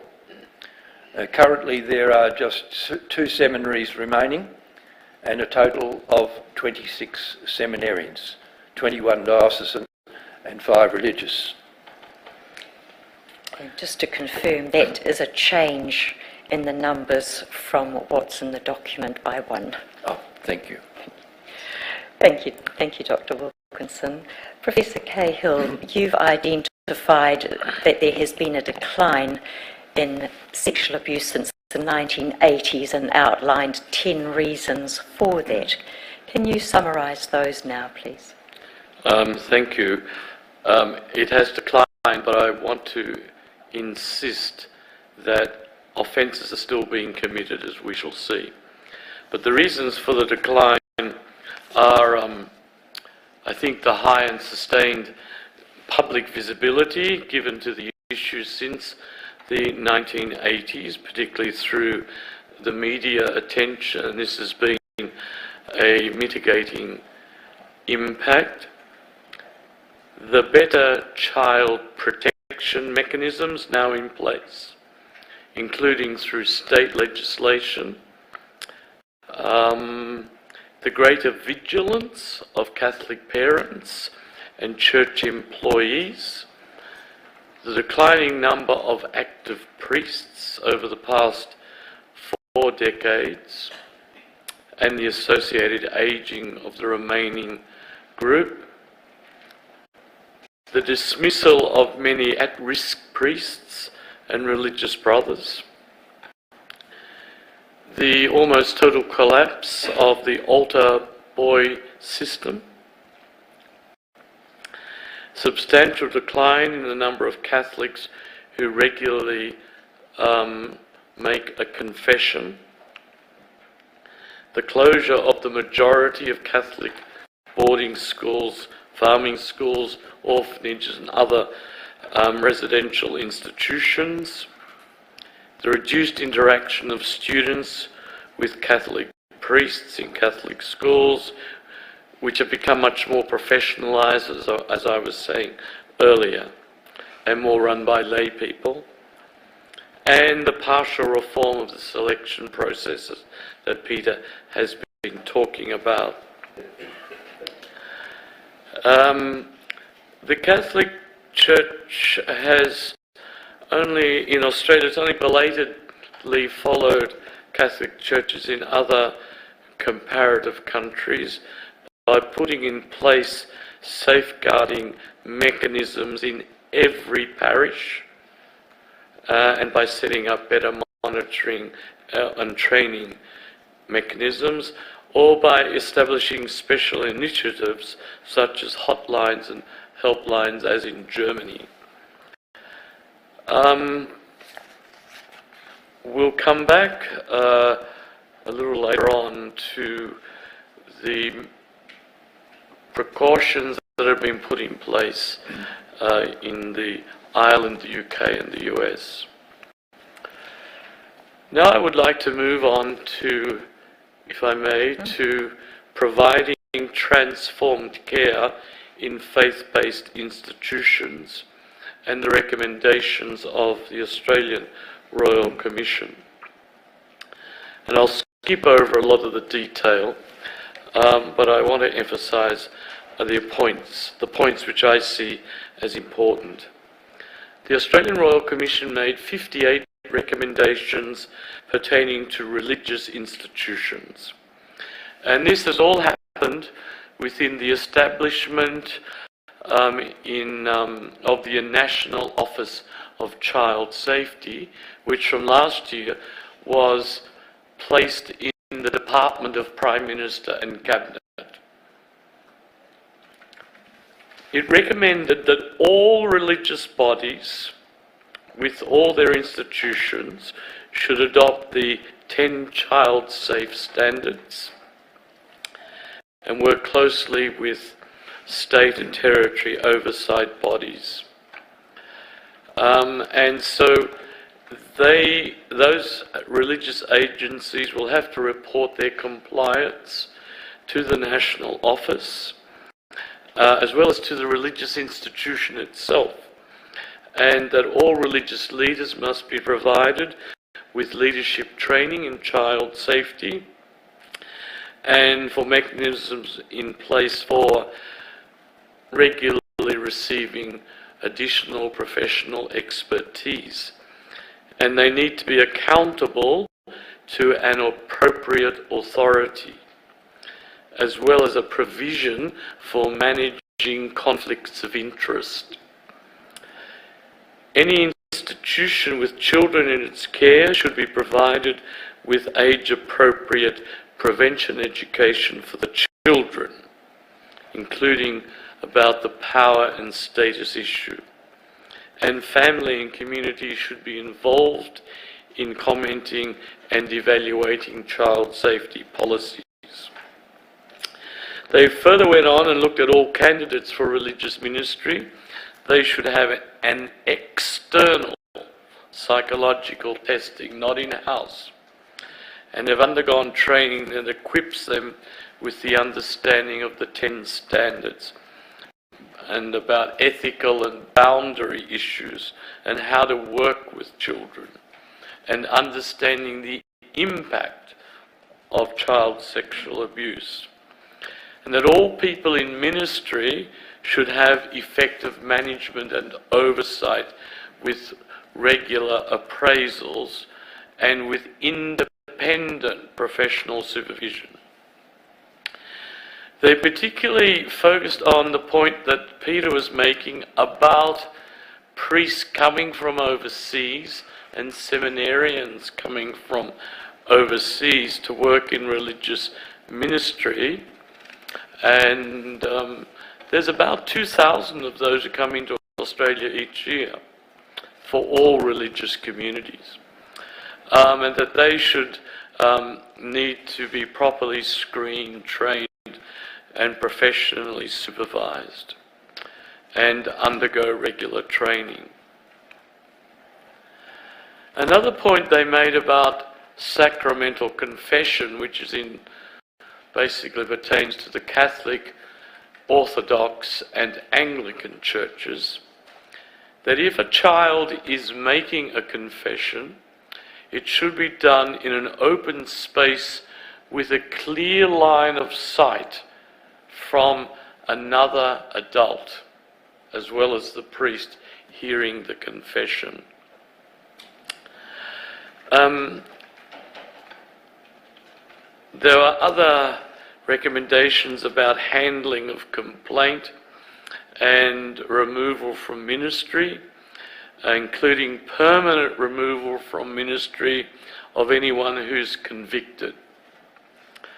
And then recommendation 1657 deals with the situation where a person, a religious person or a lay person, has been convicted of child sex abuse, has been released from jail if jailed, and then comes back in a normal way with the particular parish or local community, and how there needs to be a risk management plan put in place for such people, and that there should be a national register for each religious organisations. 5 recommendations applied particularly to the Anglican Church regarding a uniform Episcopal standards framework that ensures the accountability of bishops to an appropriate authority. In other words, they can't be king of their own castle. The management of actual or perceived conflicts of interest, the amending of a code of conduct for lay people to incorporate offending against children. And the Church should adopt a national approach to the selection, screening and training of ordination candidates, and ensure that all in pastoral ministry undergo mandatory regular professional development, mandatory professional supervision and regular performance appraisals. The Australian data highlighted that child sex abuse and its mishandling by the Jehovah's Witnesses elders, which included some family abuse cases, was a serious problem. And this has been confirmed in a recent UK study done by the Independent Inquiry over there, where in a study 11% of all victims of religious perpetrators belong to the Jehovah's Witness faith. The Australian Royal Commission recommended they abandon their 2-witness rule in such cases, involve women in assessing allegations, and no longer require its members to shun those who have basically been whistleblowers. The Royal Commission conducted 1 case study of Jewish yeshiva congregations, making 1 recommendation that all religious institutions should ensure that their complaint handling policies explicitly state that the halakhic concepts of Mezira, Moza and Lashon Horo do not apply to the communication and reporting of allegations of child sexual abuse to police and other civil authorities. There were 21 recommendations in respect of the Catholic Church. 8 of those were to do with technicalities with regard to common law, and I won't go into the detail, except to mention that 1 is asking the Vatican authorities to redefine a minor from someone aged from 14 and under to someone aged 18 and under. The Catholic Church still allows girls of 14 and boys of 16 to enter into a marriage if their parents approve. And this is an issue about the age of marriage and child marriage, which is an issue especially in the developing world. Another major recommendation was for the Australian Catholic Church to conduct a national review of governance and management, and that has now commenced, and we're impressed by its membership. The Commission expressed concern about the quality of bishops and their decision-making capacity. So it's asked the Australian Catholic bishops to request the Holy See to publish its criteria for the selection of bishops and establish a transparent appointment process. Nothing has happened. We've heard no word of that. The Royal Commission came to the conclusion that mandatory celibacy was a contributing factor, and it requested the bishops to allow voluntary celibacy for diocesan priests. There was also a series of recommendations about guideline documents and current models of initial formation. I now would like to move on to Catholic safeguarding initiatives. Just before you do that, for anyone who is interested in reviewing all of the recommendations, can you confirm that the 17 volumes of the Australian Royal Commission are available online, and those specific relating to religious institutions are also there? Yes, they're all there. Thank you. We will move now on to safeguarding. Yes. In our review across the countries outside Australia, I think the three models of safeguarding that this Royal Commission ought to look at is the Irish, the UK and the USA, and there's more detail in our document. But I particularly want to focus on Ireland because that's the model for the Australian one, and in many ways it's a very good one, but there are other ones, but that's the one I'll focus on. The Catholic bishops in Ireland, which covers the Republic and Northern Ireland, established a national board for safeguarding children in the Catholic Church, and its website is there, and you can follow all this if you wish. They established the Towards Healing process, a counselling and support service, and one principal focus has been on the auditing of dioceses and religious orders which are published on the website. By September 2015, it had completed 43 such audits, and it's now begun this year another round of audits.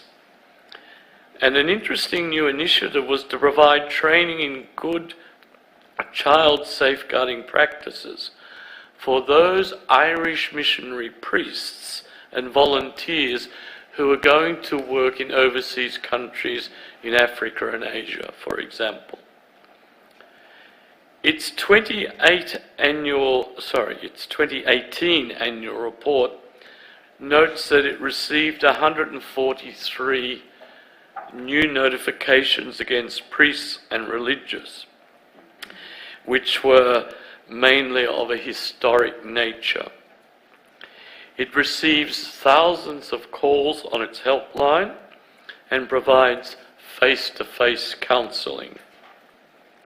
And its advocacy service has dealt with many different matters, including connecting clients to services, financial, homelessness, and educational services. And some of its clients are engaged in restorative justice processes. It meets regularly with the Irish police and the government child and family agencies, and provides training for clergy, current trainers and volunteers. And it's done 2 reviews also of its services. In the UK, they have the National Catholic Safeguarding Commission. It's there on its website. In every parish, the UK has a safeguarding representative, every parish. Its 2018 annual report revealed that in 2017 there were 152 new allegations, and that is increasing, although almost all of them are of a historic nature. The US, which is obviously much bigger, its Secretariat of Child and Youth Protection, you can find it on the United States Catholic Conference of Bishops. It's a bit hard to find, but it puts out a annual report, and last year in its June 2019 report, there had been a sharp rise in allegations, 858. These were mostly historical, but there were 26 allegations made by those who are still today minors, and 7 had been unsubstantiated.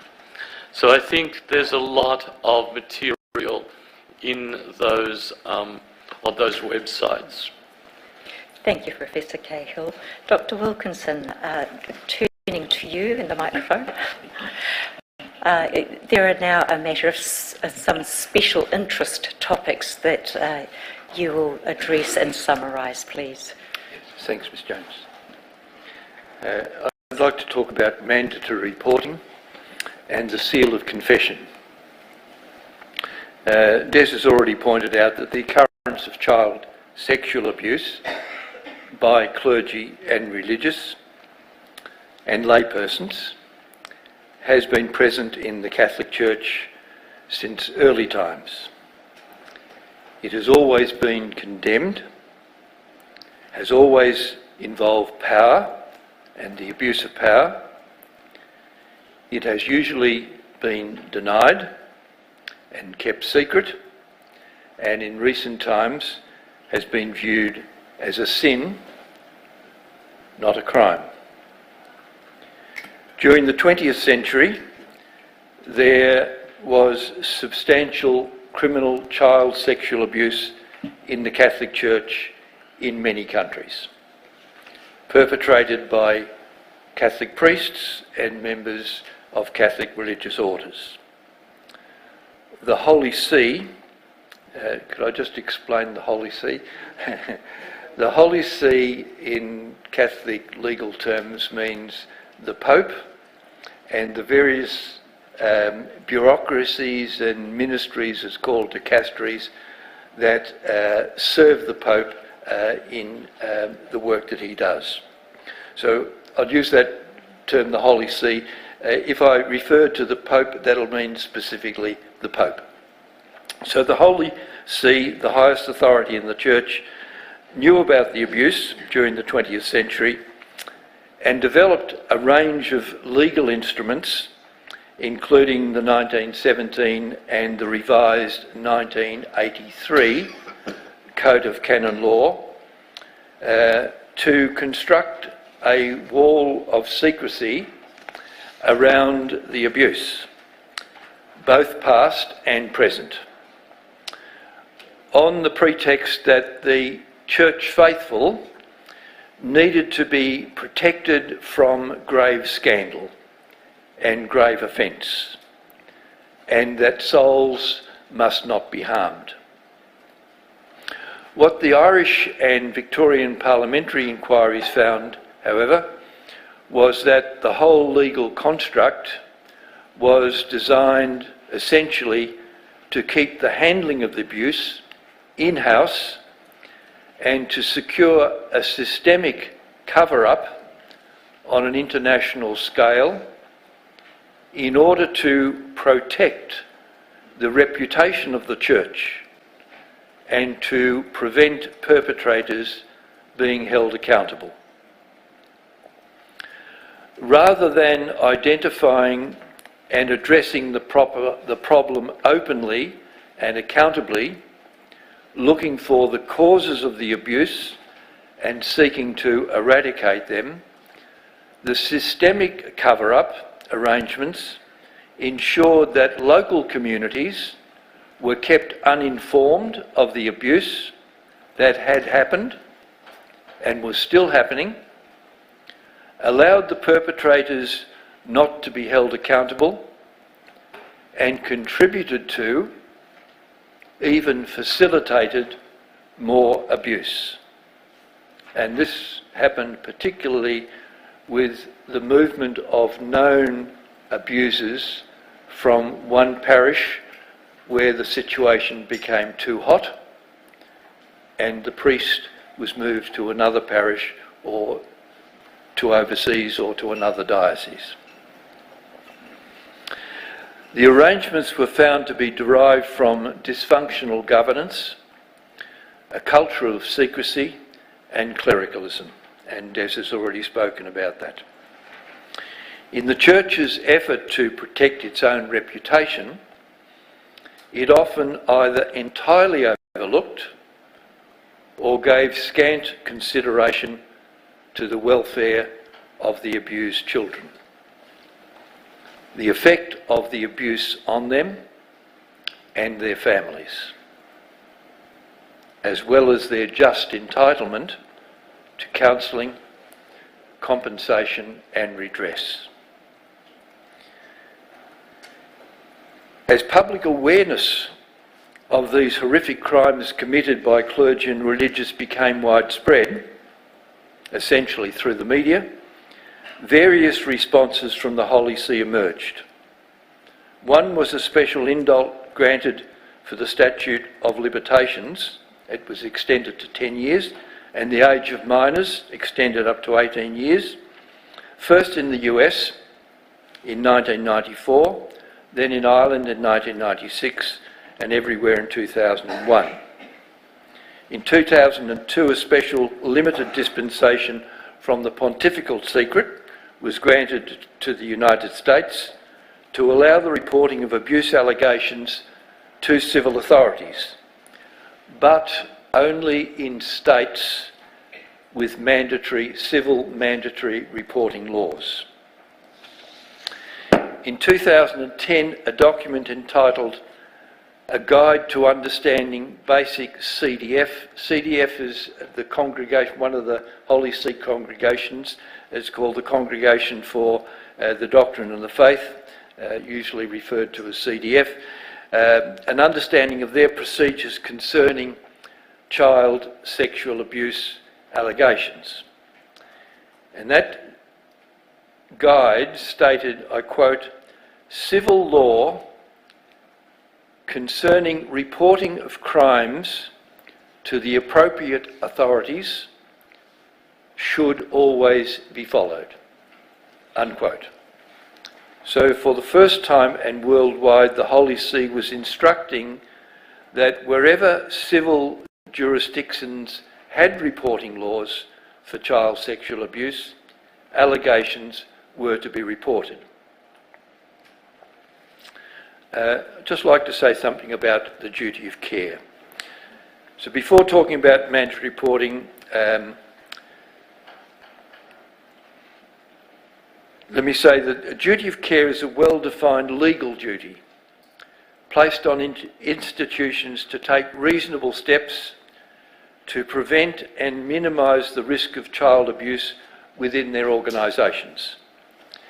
It also gives abuse survivors a clear cause of action to commence legal action against an institution for the abuse that they have suffered, even with the institution having to prove, or with the institution having to prove that it did take reasonable steps to produce the abuse. The Victorian Parliamentary Report, Betrayal of Trust, found that in the state of Victoria, offenders in institutions often obtain credibility trustworthiness and easy access to children in the institution, with the abuse facilitated by the trust relationship. But the liability for the abuse was often unclear and limited. So the parliamentary inquiry recommended a clear legal obligation for the institution to implement appropriate measures to ensure the safety of children in their care, with the institution liable for the abuse by any person associated with the institution. So where a child is found to have been abused, the institution, including a religious institution, is presumed to have breached its duty of care. Mandatory reporting. In the Victorian Parliamentary Inquiry, there was a distinction made between two types of mandatory reporting. The first was mandatory welfare reporting to the child protection authorities. And the other is mandatory criminal reporting, the reporting of a crime or credible evidence of a crime to police. Welfare reporting is for the protection of a child at risk. Criminal reporting is aimed at catching, prosecuting and convicting offenders. It is meant to prevent the concealment of child sexual abusers. Child sexual abuse is a crime, or perhaps we should say is above all a crime, as well as a welfare issue. The Catholic Church in Victoria was initially opposed to the extension of mandatory welfare reporting laws to religious personnel, but later accepted it. But it did not want mandatory criminal reporting and has consistently sought to retain the exemption for information received during the religious rite of confession. The Catholic Archdiocese of Sydney, however, has stated sexual abuse is a crime which must be reported to the police. The best way to investigate it is to report criminal conduct to the police. But in Australia prior to 2015, New South Wales, of which Sydney is the capital, was the only Australian jurisdiction with a civil criminal reporting law. In its evidence to the Victorian Parliamentary Inquiry, the Victoria Police stated that mandatory criminal reporting creates, quote, a public duty to report such suspicions and send a message to everyone with the organisation who may know such issues but are reluctant to become involved, unquote. The seriousness of criminal child sex abusing cannot be denied. The Victorian inquiry concluded that, quote, it should be a crime for any person who knows or believes that a serious offence has been committed by another person against a child and has information that they believe might be of material assistance, it should be a crime to fail to report that information to police, unquote. The Australian Royal Commission came to the same conclusion about the need for a failure to report offence. But it came to a different conclusion regarding an exemption for information gained in a sacramental confession. Let me talk about mandatory reporting and the seal of confession. The Australian Royal Commission examined both mandatory reporting and the seal of confession. Its criminal justice report recommended the introduction of a failure to report offence.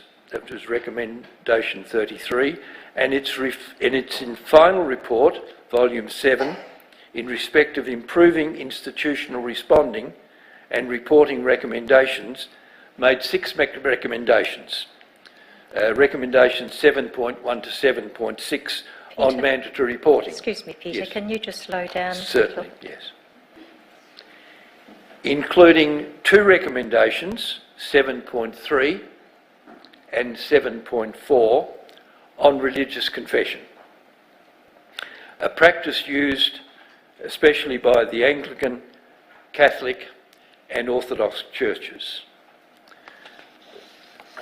Recommendation 7.3 reads, state and territory governments should amend laws concerning mandatory reporting to child protection authorities to achieve national consistency in reporter groups. At a minimum, they should also include the following groups of individuals as mandatory reporters in every jurisdiction. Then it listed the groups, and at Group E was people in religious ministry. Recommendation 7.4 reads, laws concerning mandatory reporting to child protection authorities should not exempt persons in religious ministry from being required to report knowledge or suspicions formed in whole or in part on the basis of information disclosed in or in connection with a religious confession. During the public hearings for case study 50, and that case study was Institutional Review of Catholic Church Authorities, held on the 6th to the 24th of February 2017,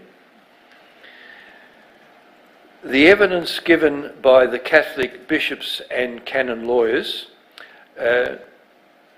all the archbishops of the Church in Australia gave evidence at that hearing, as well as several leading canon lawyers.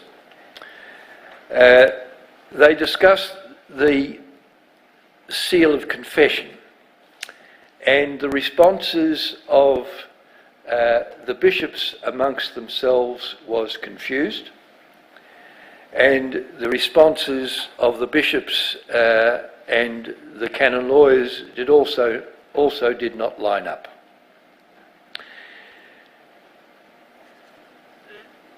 And it was over 2 issues. One was the confession of a child who had been abused. I forget the name. The name I think was used as Sally. Sally goes to confession and says, "Bless me, Father, I have sinned. I have been abused by a priest." The legal question was, is that Sally's sin that she is confessing? No, it's not her sin, but is that information that Sally has given in her confession information that is covered by the seal of confession? And there was confusion amongst the lawyers and the bishops about whether that was covered. The other question was, if a priest offender comes to you in confession and confesses that he has abused a child, what are your options? In canon law, the confessor can forgive, that's give absolution. He can deny absolution, or he can defer absolution. The question arose is it possible for the confessor to make absolution conditional upon the offender reporting his crime of child sexual abuse to the police. That wasn't able to be resolved at the hearing because of the confused responses of the lawyers and the bishops. So the Australian Royal Commission made recommendation 16.26, and it reads, the Australian Catholic Bishops' Conference should consult the Holy See and make public any advice received in order to clarify whether A, information received from a child during the sacrament of reconciliation, that's confession, that they have been sexually abused, is covered by the seal of confession. And B, ask the Holy See if a person confesses during the sacrament of reconciliation to perpetrating child sexual abuse, whether absolution can and should be withheld until they report themselves to civil authorities. I made an inquiry of the General Secretary of the Australian Bishops' Conference before coming here to present to this Commission, and I asked what had transpired with regard to these recommendations, the 7.3, 7.4 and specifically 16.26. I was advised that all the recommendations of the Royal Commission had been sent to the Holy See, and that there had been consultation between the Australian Bishops' Conference and the Holy See concerning these specific recommendations,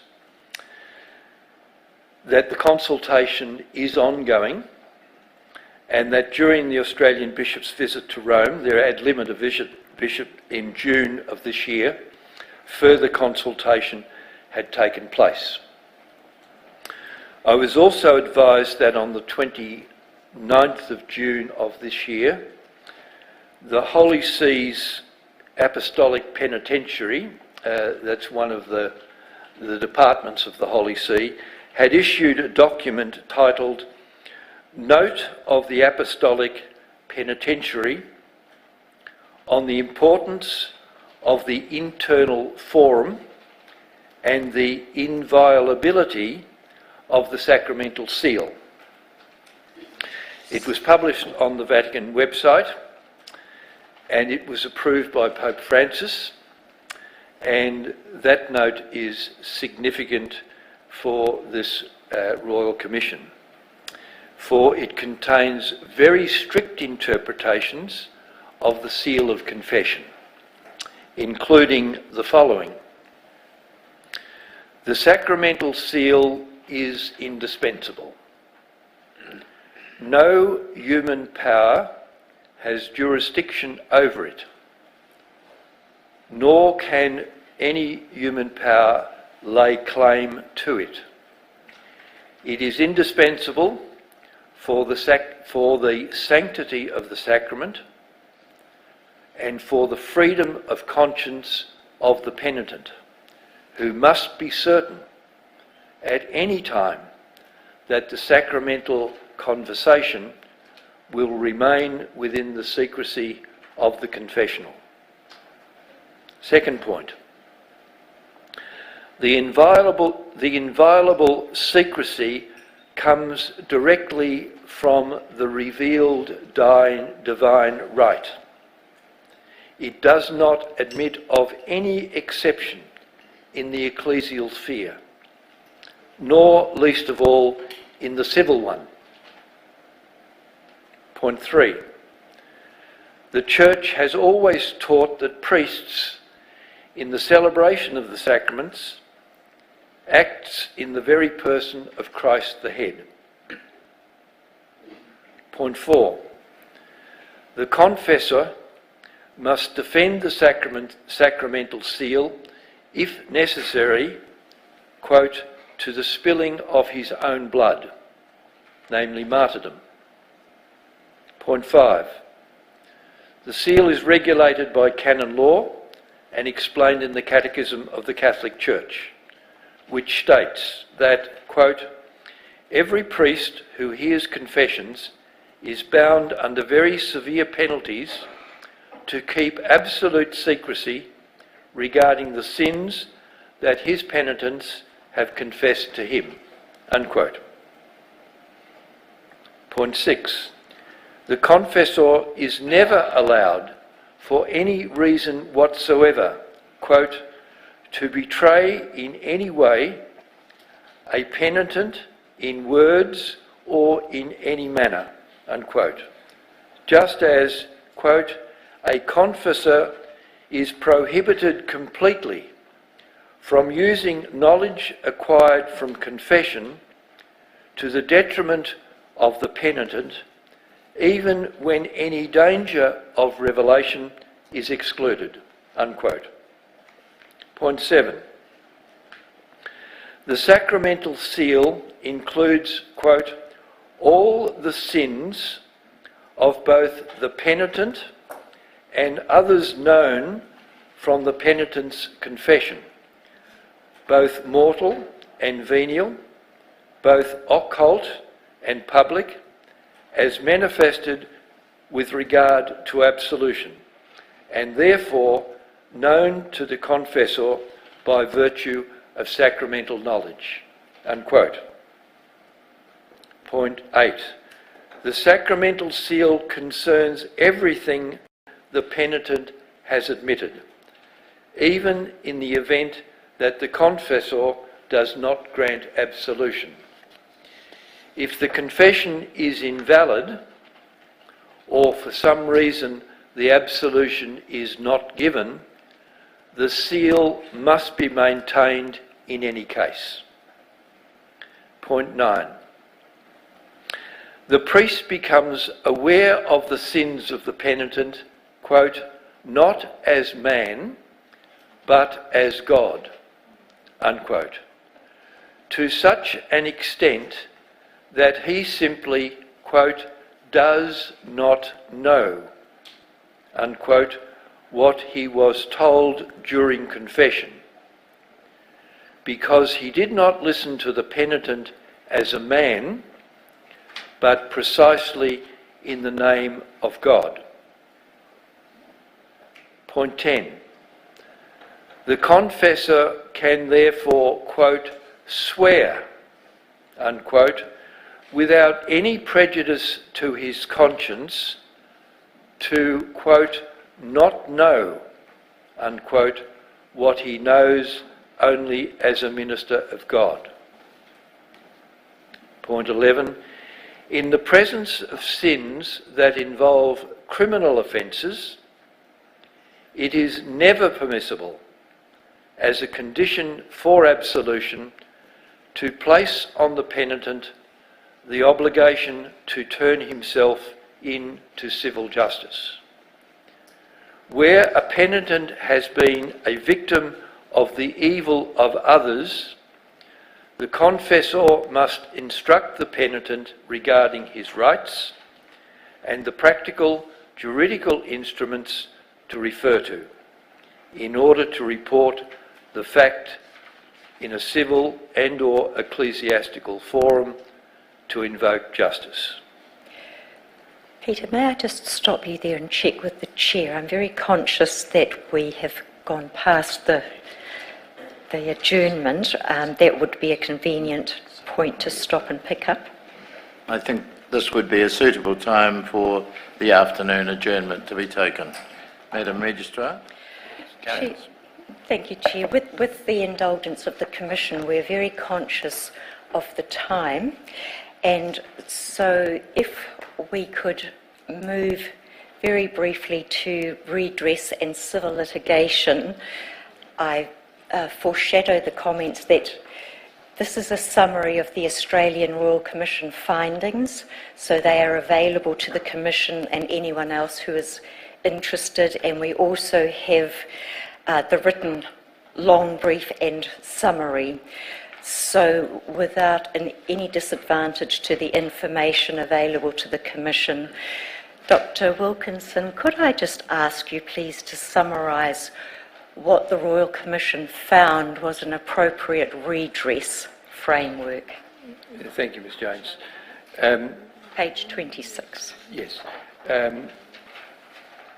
In essence, what the Commission insisted were the appropriate redress for survivors who were looking for justice. That the redress should include three elements: direct personal response, counselling and psychological care, and monetary payments. And then that's expounded on in the document you have before you. Yes. Thank you, Dr. Wilkinson. Turning the microphone now to Professor Cahill. Just emphasising that you're not here speaking about the New Zealand context, but are there recommendations you would like to make to this Royal Commission as it embarks on investigation of this aspect that you would want them to consider? I think one of the key things that you would need to look at is really prevalence data and trying to collect that, particularly in regard to the Catholic Church. I think the English Nolan inquiry in 2000 was certainly not a failure, but it would have been much strengthened if it had had prevalence data. So that's what I would say.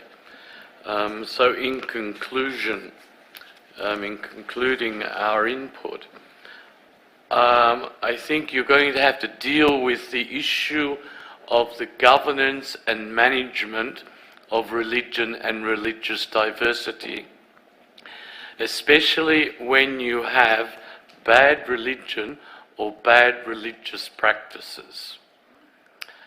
And connected to that is the whole issue of the right to religious freedom. In 2011, I was a co-author of a study for the Australian Law Reform Commission on this freedom of religion. I think you need to keep in mind that the right to religious freedom is a relative, not an absolute right. And therefore the difficulty is, where do you draw the line? And that's an issue which needs a lot of debate across the world, actually, by legal philosophers, moral theologians, and so on. And lastly, to say, in all of this, let us never forget the child. Children, with their openness, trust, and receptiveness, give us a glimpse of openness to God. And we've concluded our presentation with a quote from the Catholic Education Office of South Australia, highlighting the wonder of children. So thank you very much. And in the absence of the Jehovah's Witnesses have raised some issues about findings of the Royal Commission. These two witnesses are not able to assist with that, but if I may introduce through them an exhibit so that the Commissioners have available the findings of the Australian Royal Commission, but also the independent review about data that looks at those issues so that the Commission may make its own findings on those points. So I produce as Exhibit 17, Jehovah's Witnesses and the final report of the Royal Commission into Institutional Responses to Child Sexual Abuse, 14 November 2018.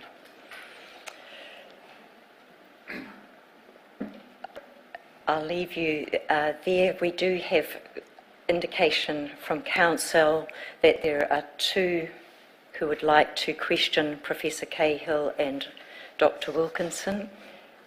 I'll just check if that's still correct. First, Ms. Guy Kidd, QC.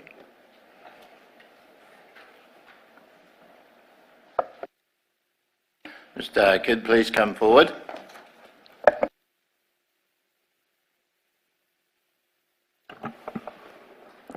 Tēnā koutou, good afternoon.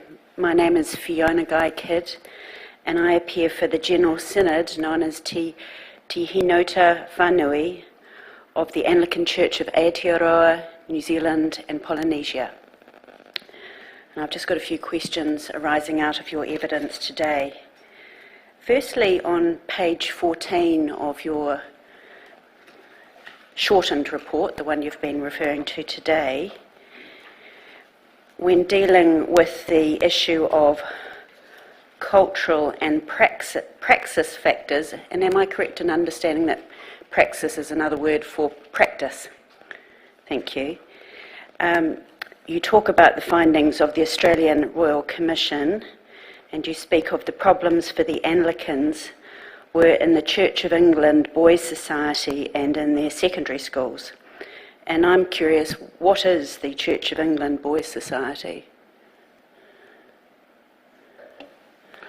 I'm not an expert on the Anglican Church, but as I understand it, it was a society specifically for boys, adolescent boys, to encourage them to remain in the Anglican faith, and also as a kind of youth group.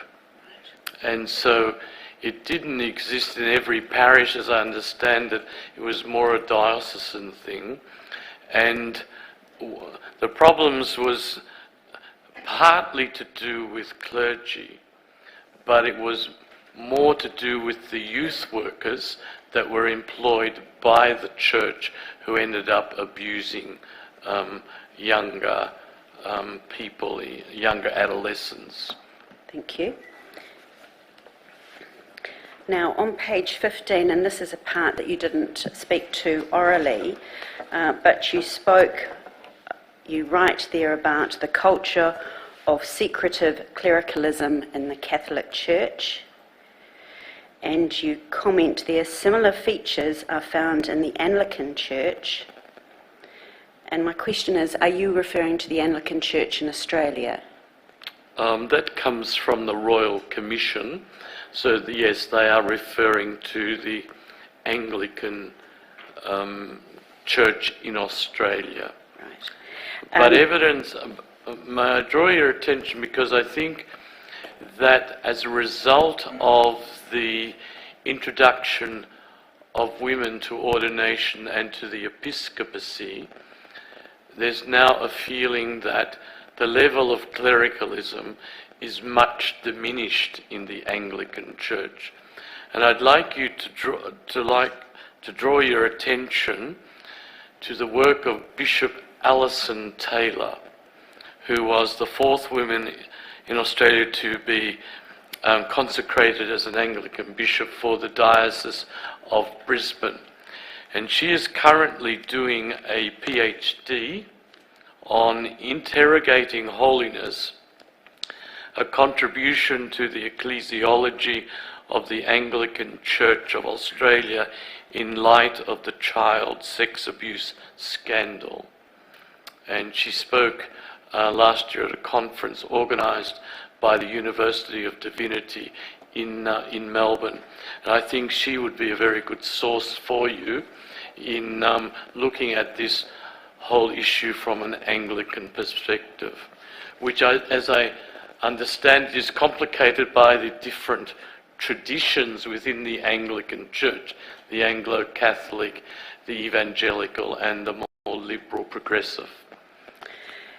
And so now that we've identified that's the Anglican Church in Australia and that comes from their recommendations, and you're talking here about cultural and practice factors in relation to this culture of clericalism, would you agree that to determine to the extent that clericalism is active in the Anglican Church in New Zealand, one would need to look at the composition of the people in authority in the church, you're nodding, the rules, governing rules, the gender makeup, and maybe even the ethnic makeup of who's involved in that church. Would that be fair? I think that's fair, but anything I've said about the Anglican Church in our presentation is taken directly from the Royal Commission report. And, you know, I cannot comment at all with any knowledge about the Anglican Church in New Zealand.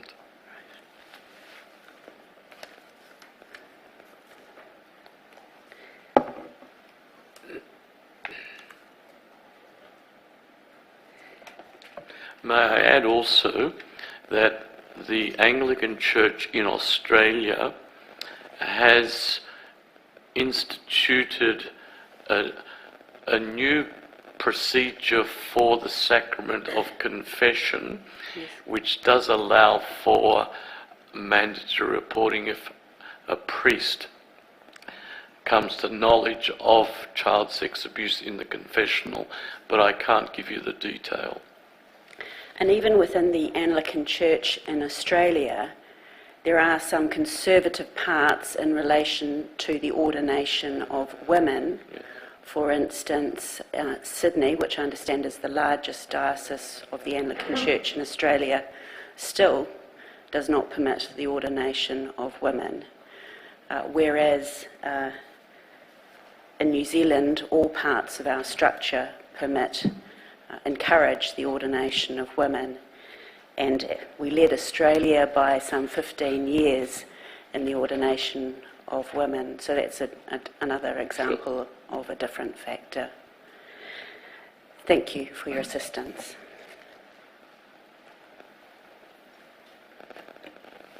Ms McKechnie. Good afternoon, Professor Cahill, Dr Wilkinson. Commissioners, we had sought leave to ask questions, but in light of the range of issues raised and the focus on Australia, now doesn't seem the appropriate time to interrogate those. And so while my clients don't necessarily accept all the evidence that has been given and that there is a range of perspectives that you will hear in the future, now is not the time that we will explore those. Thank you.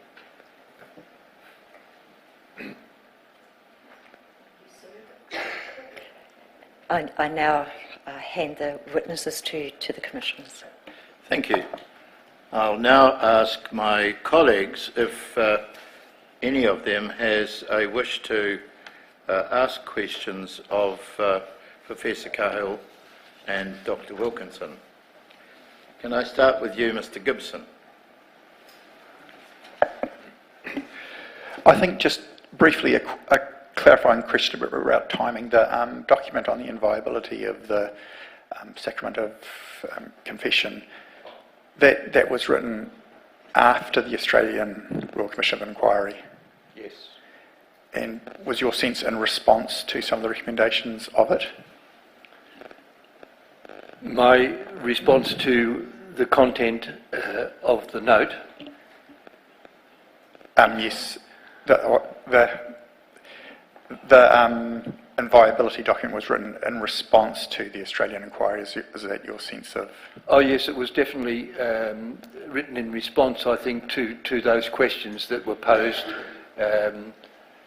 or recommended by the Australian Royal Commission, and referred to Rome for explicit clarification by the relevant authority at the Holy See. Okay, yep. Thanks. Ms Salorfi-Vai. Thank you. Thank you, Dr Wilkinson and Professor Cahill. So, just clarifying, you were referring to the note there? Yes.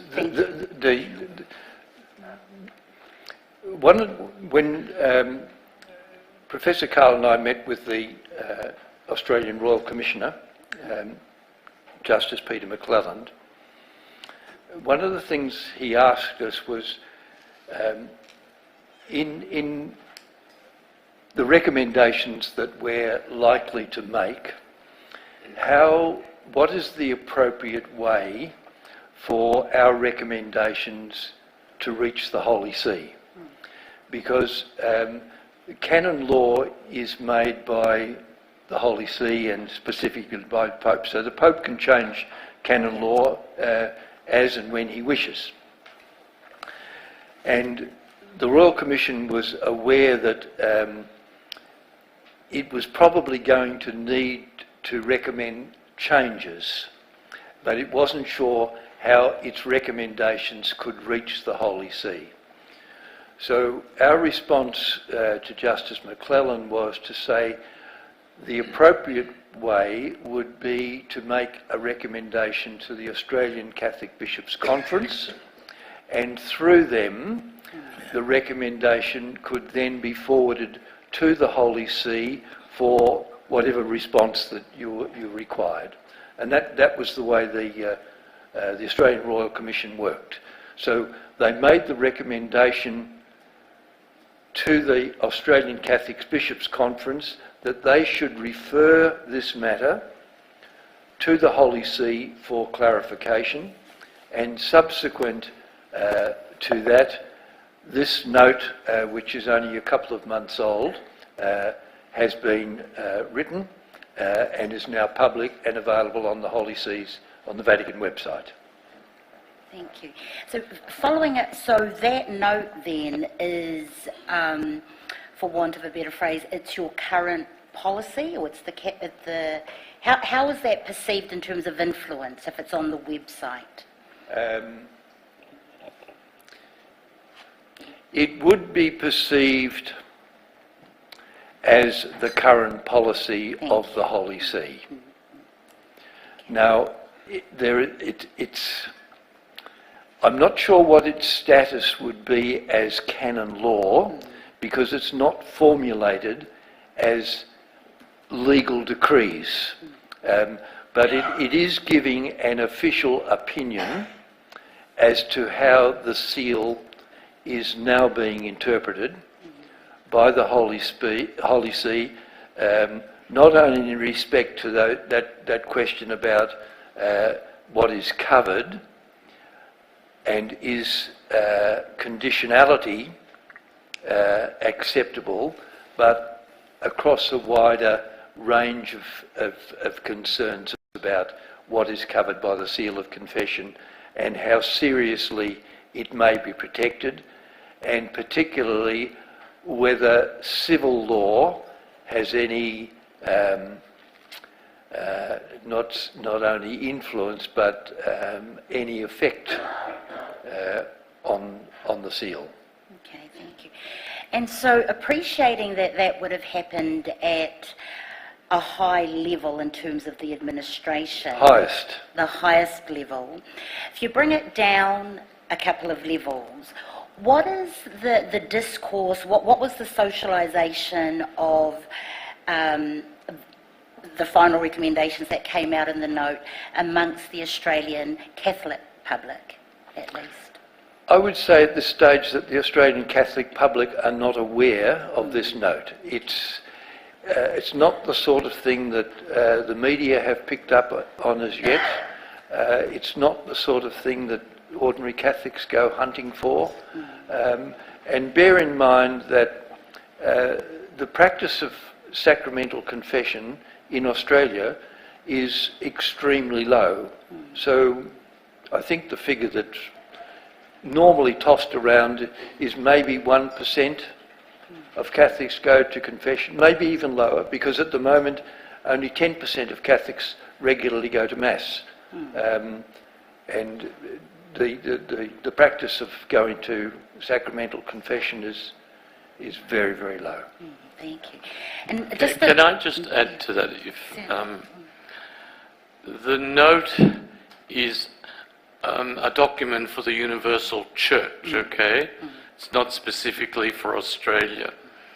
And no doubt there may be things that came from other Episcopal conferences. Now, the Australian bishops, for all the recommendations, except for the seal, which they didn't recommend to be followed, they sent all those off to Rome, okay? But we don't know about the supporting documentation with regard to each of the recommendations that was forwarded to Rome and that were relevant to Rome. So I think that's an important point. Secondly, every 5 years, the bishops have to give a quinquennial report on their own diocese prior to their making what's called an ad limina visit to the Pope, where they meet the Pope and the heads of dicasteries. And it's really a stock take on each particular diocese and the national church. Your bishops here in New Zealand have just finished theirs a week, 2 weeks ago, whereas the Australian one was in June, I think, yes, June.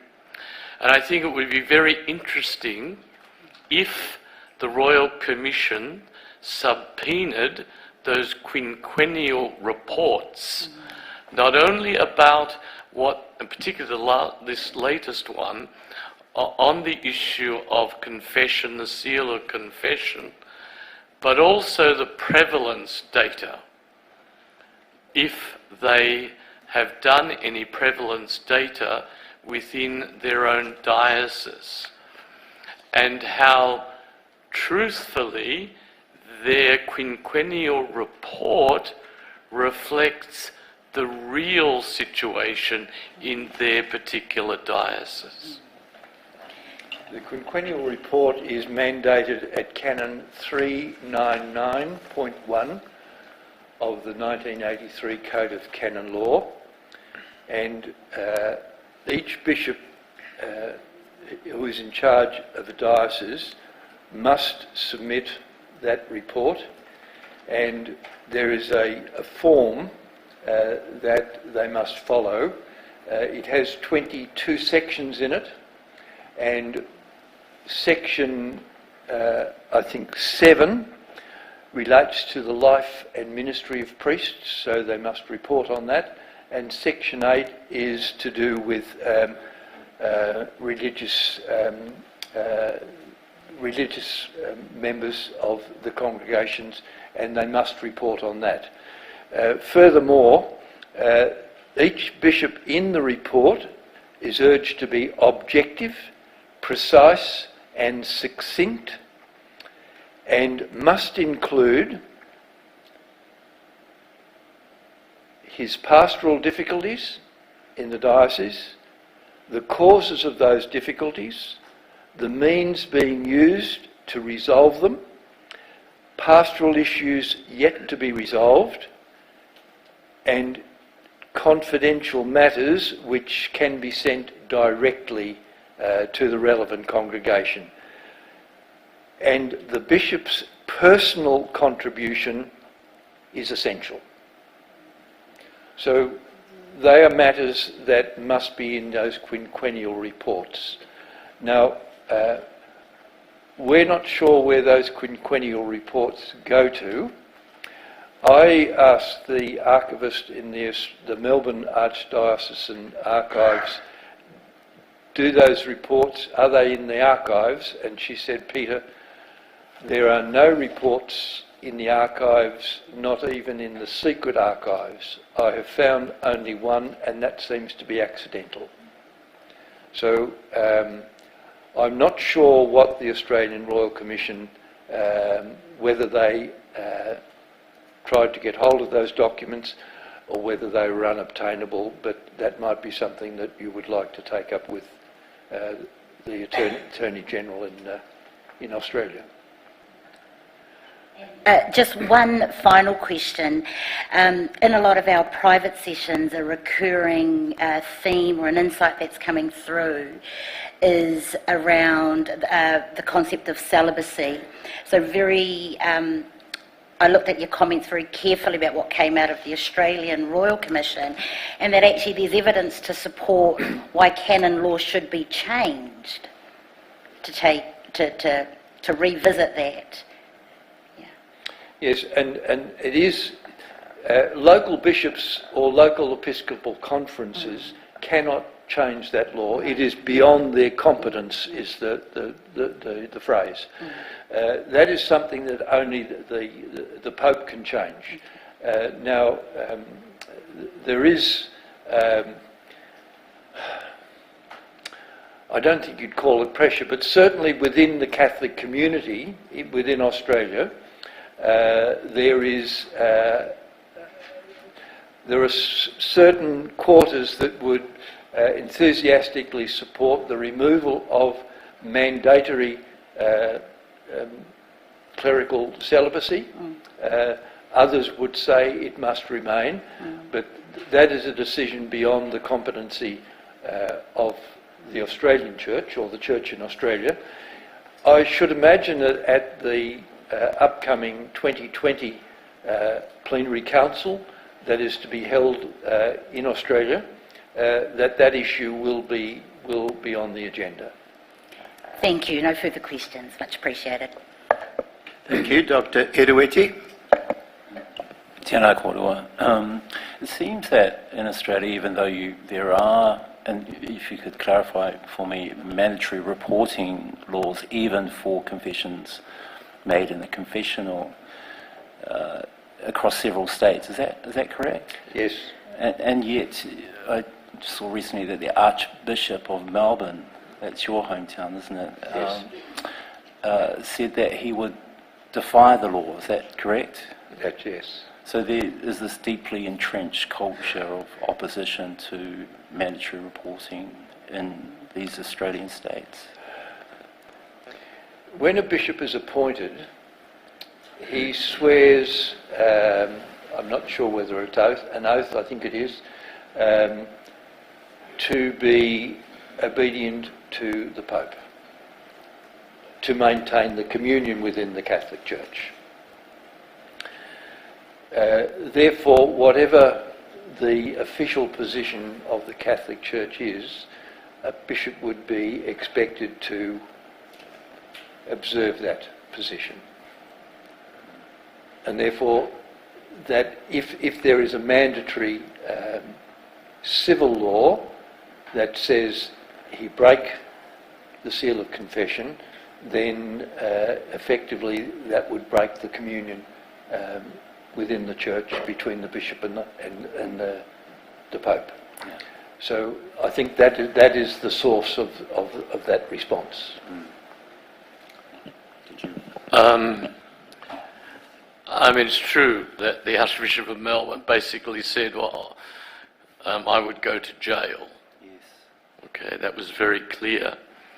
Now, here in New Zealand, I suspect that it's a matter of some sensitivity, because during World War II, a New Zealand Columban priest was executed by Japanese soldiers because he refused to give any information about the confessions, they knew that, of guerrillas who were living up in the hills.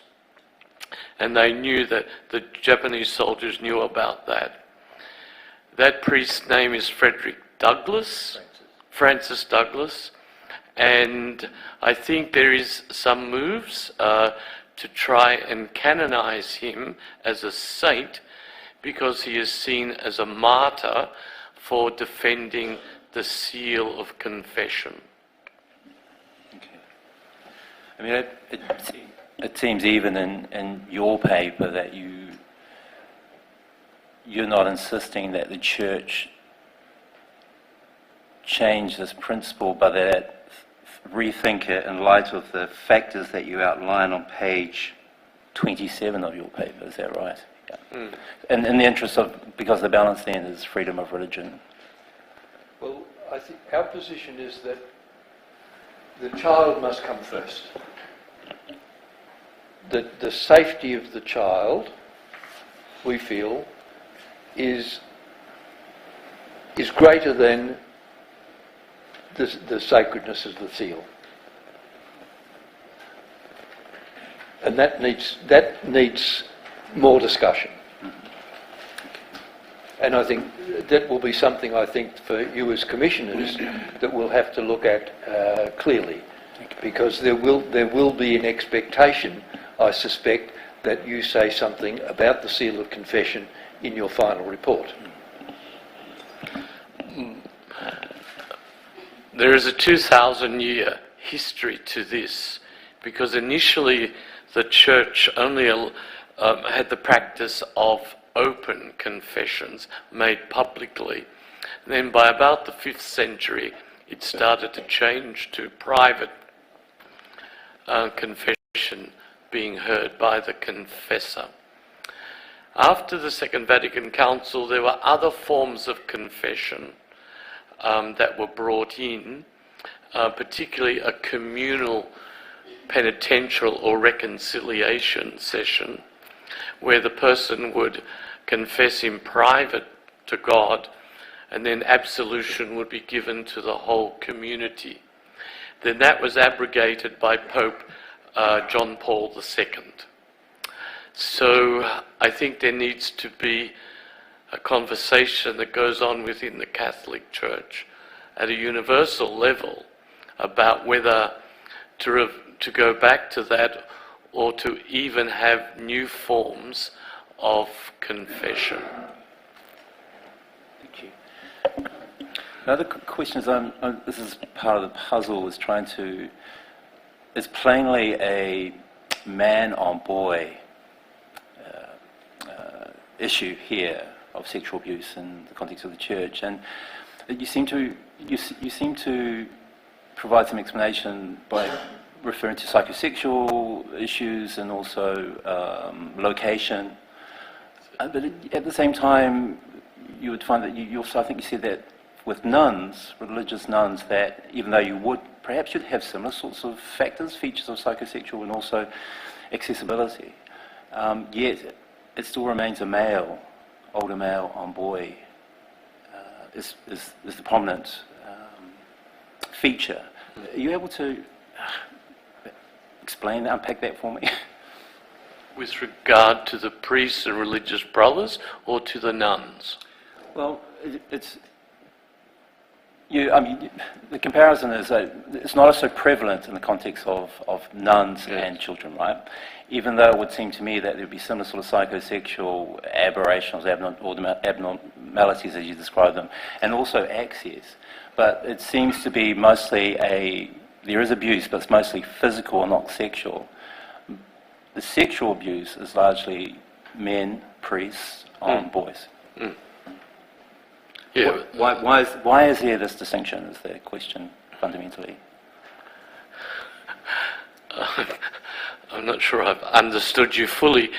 Don't forget that 30% of the victims were girls, females, okay? And that was partly an access issue, but also of orientation. So, there are many factors coming into this.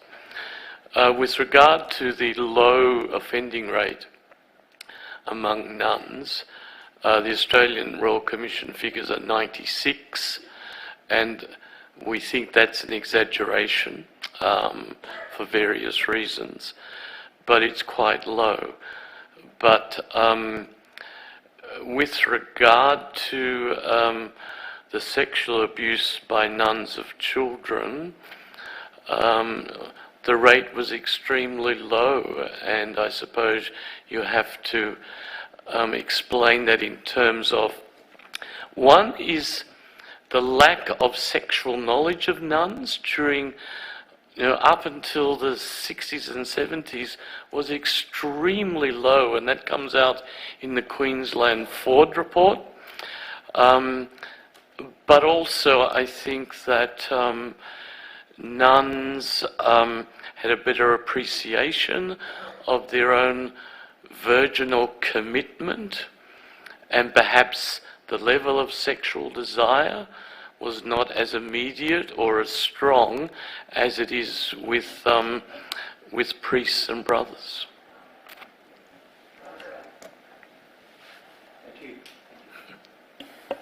Sure. May I thank both of you for your evidence. All of the questions that I had have already been covered by my colleagues, so I won't labour the point. But thank you both very much. I have one question which relates to, and I'm not going to use the language you used, but the Royal Commission made its findings to the Bishops' Conference on the basis that the bishops would send the request or the finding to the Holy See. Was it ever canvassed that they might simply make the recommendation to the bishops and leave it at that? Well, the Royal Commissioners were very aware, and they had a deep knowledge of the Catholic Church. They knew that on some of the recommendations, it was only Rome that could make the decision and do the necessary recommended changes. And so that's why the recommendations are worded that way.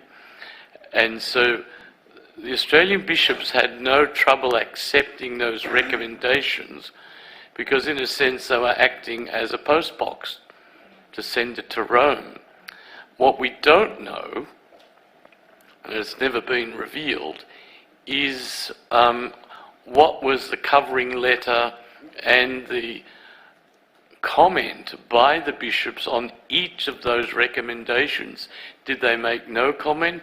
Did they make a negative, put a negative view of the particular recommendation or a positive view? We don't know. It wasn't until 8 months later that the bishops actually came together and made an explicit decision on each of the relevant recommendations. And there's been a lot of criticism that it took them so long to get to that point of making that decision, because there's a lot of division within the Australian Episcopal Conference. And that is part of the problem, that they find it very hard to get cohesion and agreement on almost anything. I think Peter would probably agree with that. Can I also... the Australian Catholic Bishops' Conference set up a mechanism or a structure called the Truth, Justice and Healing Council that would be the liaison group between the Australian Royal Commission and the Catholic Bishops' Conference. And I understand that the New Zealand Catholic Bishops' Conference has set up a similar structure. I would imagine that before that mechanism that we talked about, namely sending the recommendations through the Catholic Bishops' Conference, that would have been discussed with the Truth, Justice and Healing Council to sound out whether this was a process that was acceptable to the bishops. At no stage that I'm aware of was there any discussion about it being an unsuitable process for getting the recommendations from the Commission to the Holy See. Thank you for clarifying that. I join my colleagues, gentlemen, in thanking you for the broad expanse of your evidence, which you can be assured will be of great assistance to the Royal Commission. Thank you. Thank you, Mr. Chair. Thank you, Commissioners. Thank you, Chair, and thank you, Professor Cahill and Dr. Wilkinson, for your evidence. That is now concluded and you may step down. Thank you.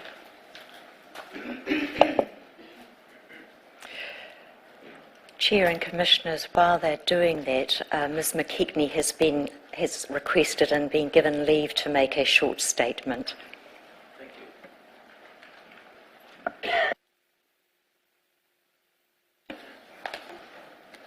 Ms McKechnie.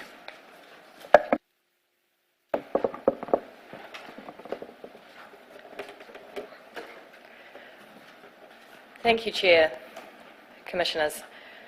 Following the close of this hearing, the next focus of the Royal Commission is going to be on the state and the Crown response. And it's going to be some time before Catholic matters come back before the Commission. And because of that, the bishops and congregational leaders have sought and have been granted leave to make some remarks at this point. So thank you for leave. I make these remarks, Commissioners, on behalf of Te Rōpū Tautoko, which, as the witnesses have just mentioned, has been set up by both the bishops and the congregational leaders of the Catholic Church in Aotearoa, New Zealand.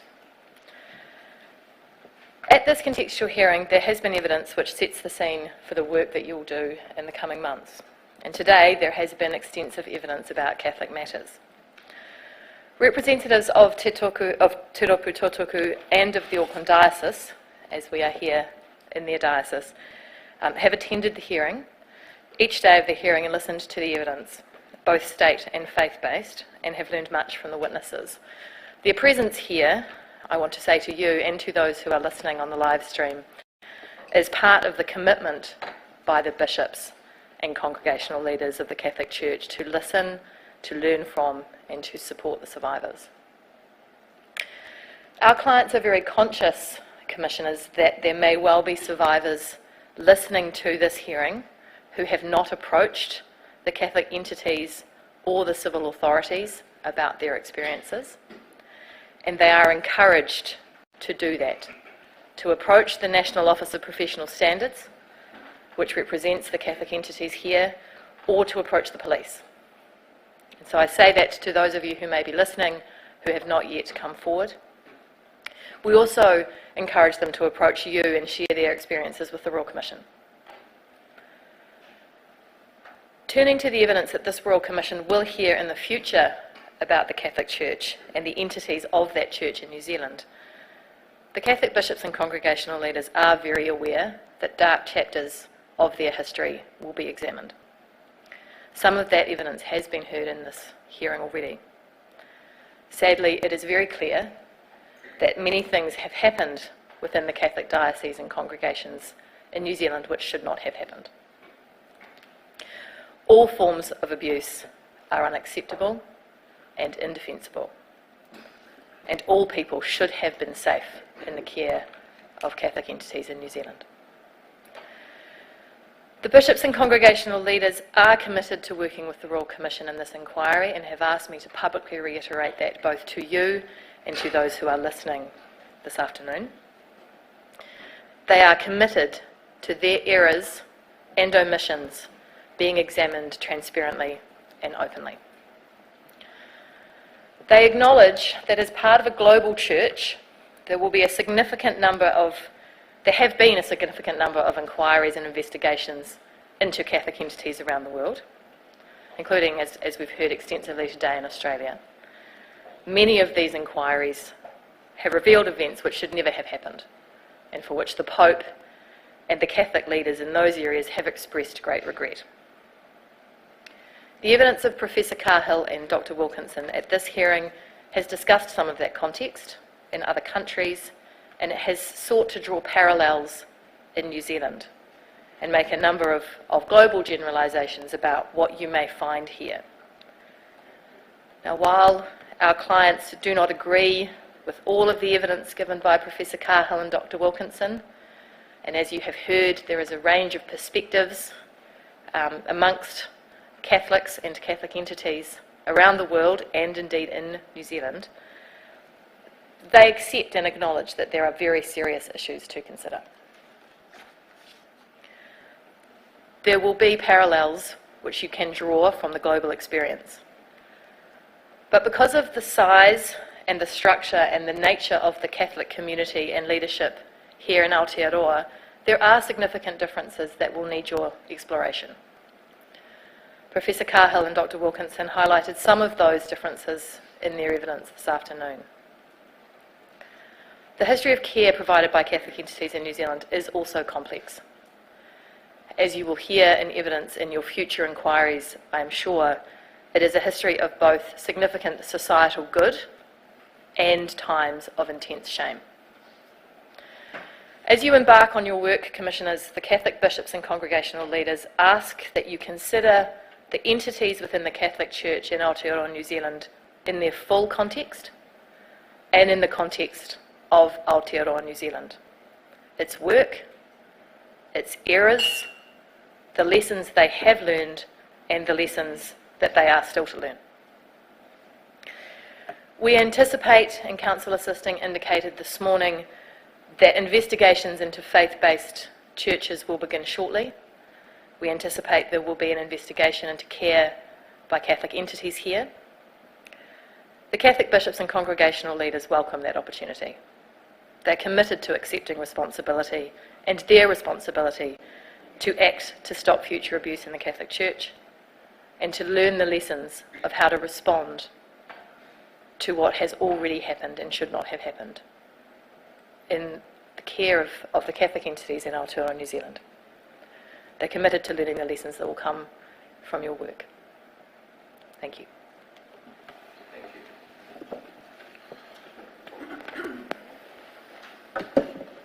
Mr. Mount.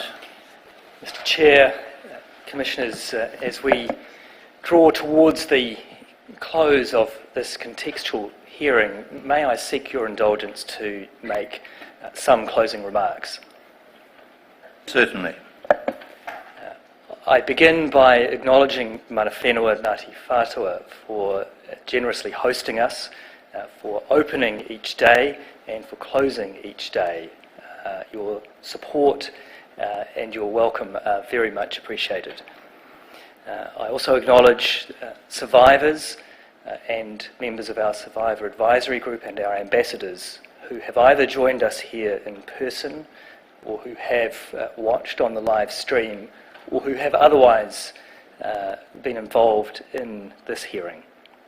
I also acknowledge the witnesses who have participated and in many cases have very generously shared some of the most important aspects of their lives with us over the last 2 weeks. And I also acknowledge the other participants who have contributed to this hearing, and of course the members of the Secretariat and others who have made this complicated process possible.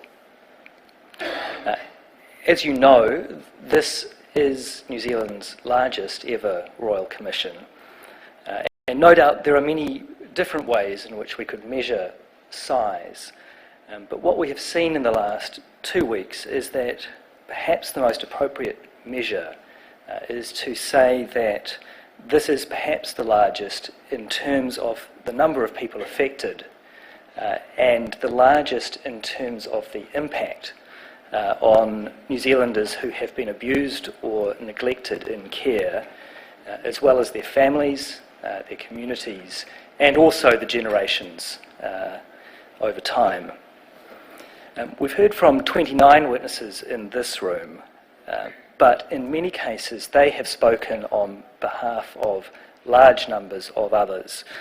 From Judge Henwood, who spoke on behalf of 1,100 people who came forward to the confidential listening and assistance service, to Sonia Cooper and Amanda Hill, who represented more than 1,000 clients of their firm, and survivors such as Rawiri Waratini Karena and Arthur Taylor, who represented the thousands of people in prison and the generations before them.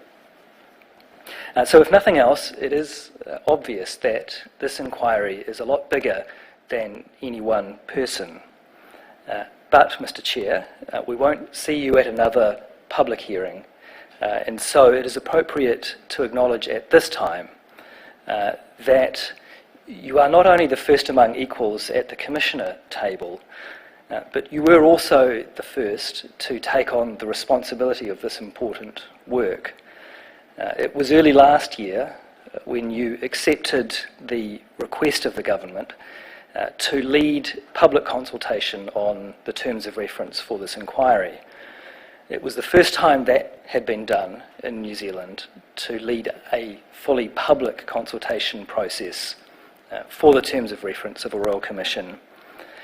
And you brought to that task your mana and the respect in which you are held as our former Governor-General and the holder of several high public offices. And I know that the many people that you met with very much respected and appreciated the way you approached that task. It was then you who recommended to the government that the scope of this inquiry be broadened from state care to include non-state care, particularly faith-based institutions.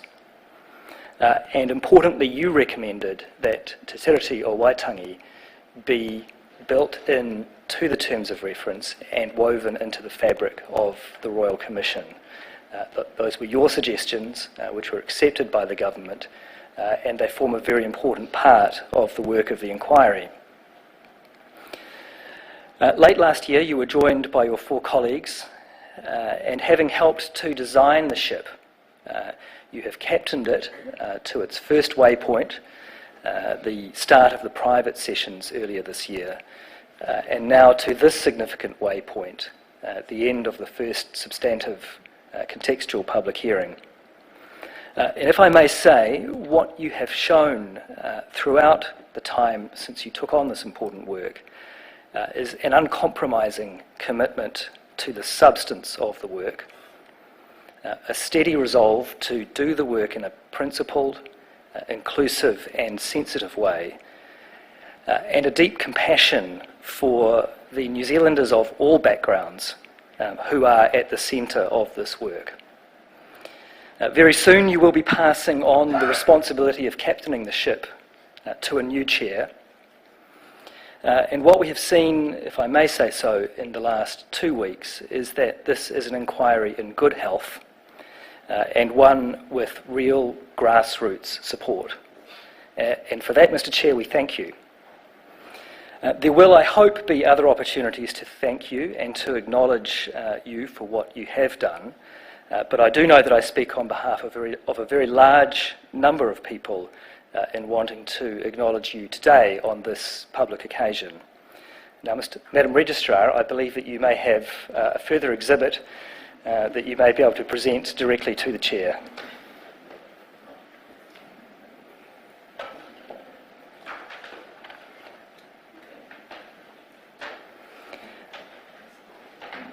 And on that note, for the final time in this public hearing, may it please the Commission, kia ora tātou katoa.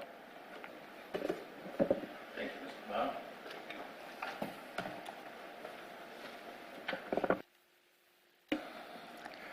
Ms. McCartney.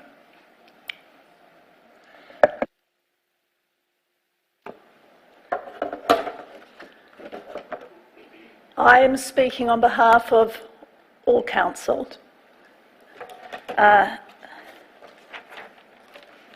And addressing you, Sir Anand, because we wish to acknowledge your retirement as Chair. In speaking on behalf of all council, all ask me to convey to you our thanks for the mana that you have brought to these hearings. And such was the mana that you have brought that in the 9 days we have been here, we have seen survivors of the abuse, witnesses who have been prepared to speak publicly about their most personal experiences. And of those survivor witnesses, there are survivors who, while they started out in terrible circumstances, they were able to tell us how they went on to get high education degrees. Some of them, having been gang leaders, went on to do this. Another is a United Nations representative. And there were quite a number who had written books. The indictment on New Zealand is that so many of them said there were times when they felt they were not human. And every one of them said that they lost trust in authority. Yet before this Royal Commission, they were able to stand up and speak of their experiences. You, Sir Anand, spoke directly to each one of them. You provided a personal and sincere thanks to each one. You conveyed respect and empowerment. And those who are here, of the survivors, they saw that. Your dignified leadership has really set the course of this Royal Commission. If I may turn and just speak to the survivors who are here,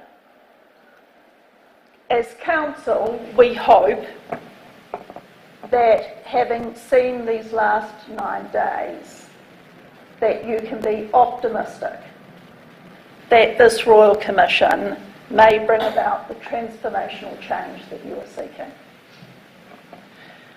We as council are optimistic of that.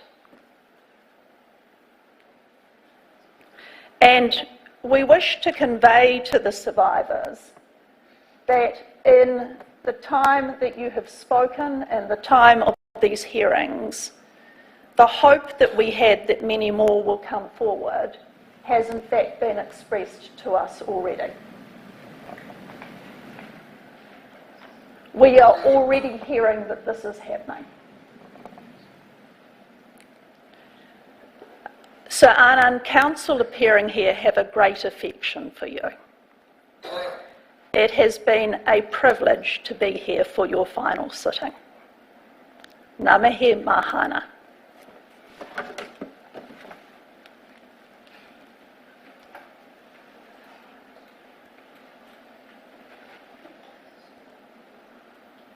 Ladies and gentlemen, I am going to exercise a right of reply, and I'm conscious as I start of needing to be brief and to say what I ought. In the words of 1 Corinthians 40, that is, decently and in order. I first acknowledge, as I ought, mana whenua Ngāti Whātua o Ōrākei, whose presence has indeed been a central point of reference in the last fortnight. The connection is appropriate for a number of reasons. I have had many associations with Ngāti Whātua, ranging from standing with the late Takutai Doc Wikiriwhi at many public occasions, through seeking and obtaining the help of Kahurangi Naida Glavish on many topics, including how this Royal Commission should work when I was doing the public consultation last year. And lastly, I recall when having the privilege of being Governor-General and the equal privilege of hosting Prince William at Government House in Epsom, the centrepiece was a magnificent hangi put down by the Hawke family. To all of you, greetings. The whakapapa element of my speech is to reflect on a life that has been steeped in the law and the community. All of that has been relevant to the setting up of the Royal Commission. And it's been a real professional thrill to be part of this contextual hearing and to observe the lawyers plying their skills in the course of this hearing. On the basis of doing the right thing,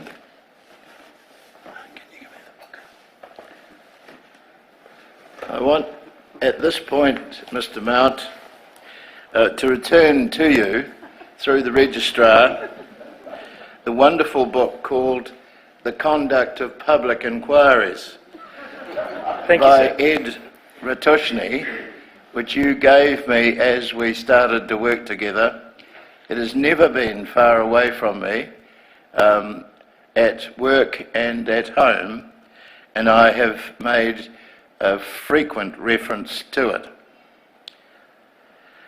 The whai kōrero element of my speech is to reflect that today is Friday, the 8th day of November 2019, the 312th day of our 2019 year.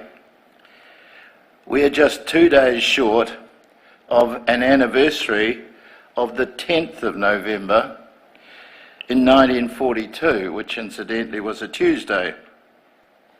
On that day, 77 years ago, in the midst of World War II, in a memorable speech at Mansion House in London, speaking at a crucial turn of events in that war, the Prime Minister of the UK, the Right Honourable Winston Churchill, said, in the context of things that had occurred, "Now this is not the end. It is not even the beginning of the end, but it is perhaps the end of the beginning."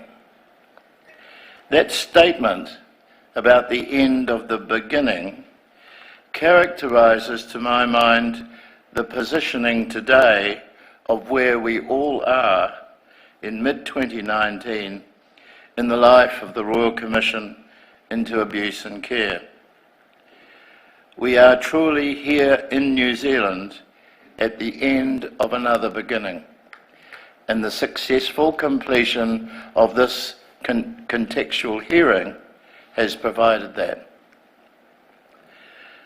A considerable amount to date has been done and spoken about since I started in office as Chair of the Royal Commission, appointed on 1 February 2018, into a role which was to galvanise the purpose of the Royal Commission. Looking at you and acknowledging you makes a number of things clear. As I see you, may I say, in a nutshell, the contribution that everyone has made is made up of a number of little things, all of which point to making two important points. Number one, in a country like New Zealand, we support whatever is the game and its followers. The work of the Royal Commission is important and vital, as a number of the nearly 30 witnesses over these 2 weeks have said in a variety of ways. Number two, in the same setting, we support those people who have put in time and effort to ensure that we have done well. I refer, of course, and principally, to the survivors and their advisors and families.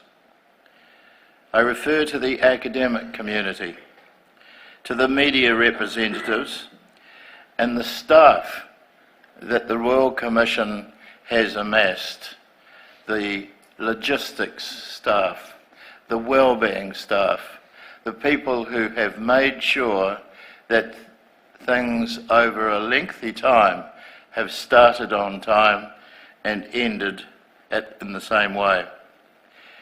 Everyone has provided a professional input to make things go as well as they have.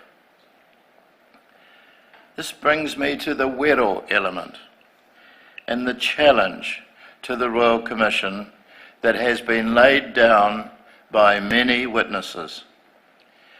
One is the work which is unique, another is the breadth of what's involved, and another yet is the people who service it.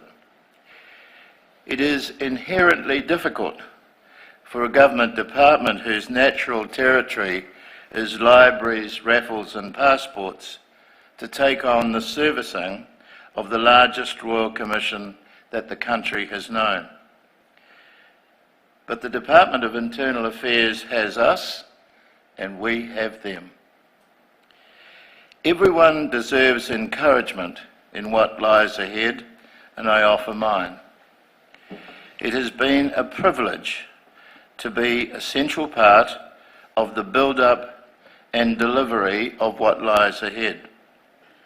I will now go to the sideline and watch with interest how it all plays out. I'm grateful, of course, for the kind remarks that you, Mr. Mount, and you, Ms. McCartney, have made. I wish everyone well. Tēnā koutou, tēnā koutou, tēnā koutou katoa. Kia ora.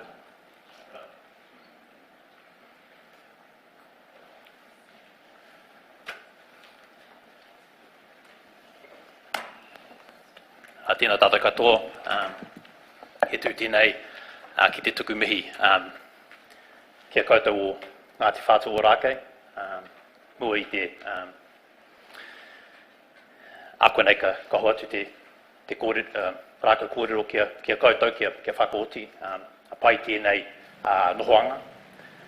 Engari, kei te tautoko o ngā mihi kua mihi ake a koe te te mana, kei te mihi ki a koe hoki I o kupu I tēnei ahiahi.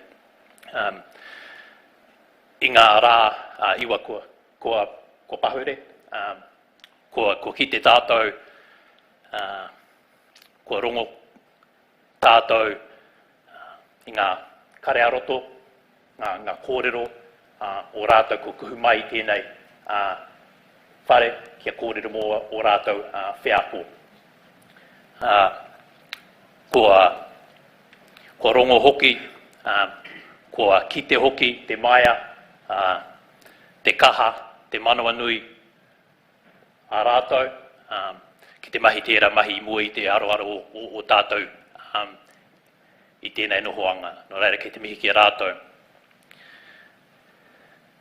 Ia te rā, ia te ahiahi, ko koutou tērā Ngāti Whātua o Rākei hāpai ana I mātou mahi ana I tēnei mahi. No reira, ko tēnei te mihi ki a koutou. Hari te mea ko tēnei kaupapa anake te kaupapa nui o tāmaki nei, o tēnei rohe, ko koutou tērā I tautoko ana, e hāpai ana I ngā kaupapa katoa o tēnei rohe. No reira, mō tērā, tēnei te mihi nui ki a koutou. Hari te mea, te take o tēnei tū kia roa te kōrero, engari kia mihi, mi kau ana ki a koutou, mai mātou o tēnei kahui pu whiro a rāko te Royal Commission of Inquiry. No reira, tēnei te mihi aroha ki a koutou, e ki ana ngā manoa I te aroha, ahakoa ngā piki me ngā heke I tēnei nohoanga. Mō koutou tērā e whakapapa pau namu te wai, mā tātou mo tēnei waka kia pai ai te āre o tēnei waka. No reira, tēnā koutou, tēnā tātou katoa.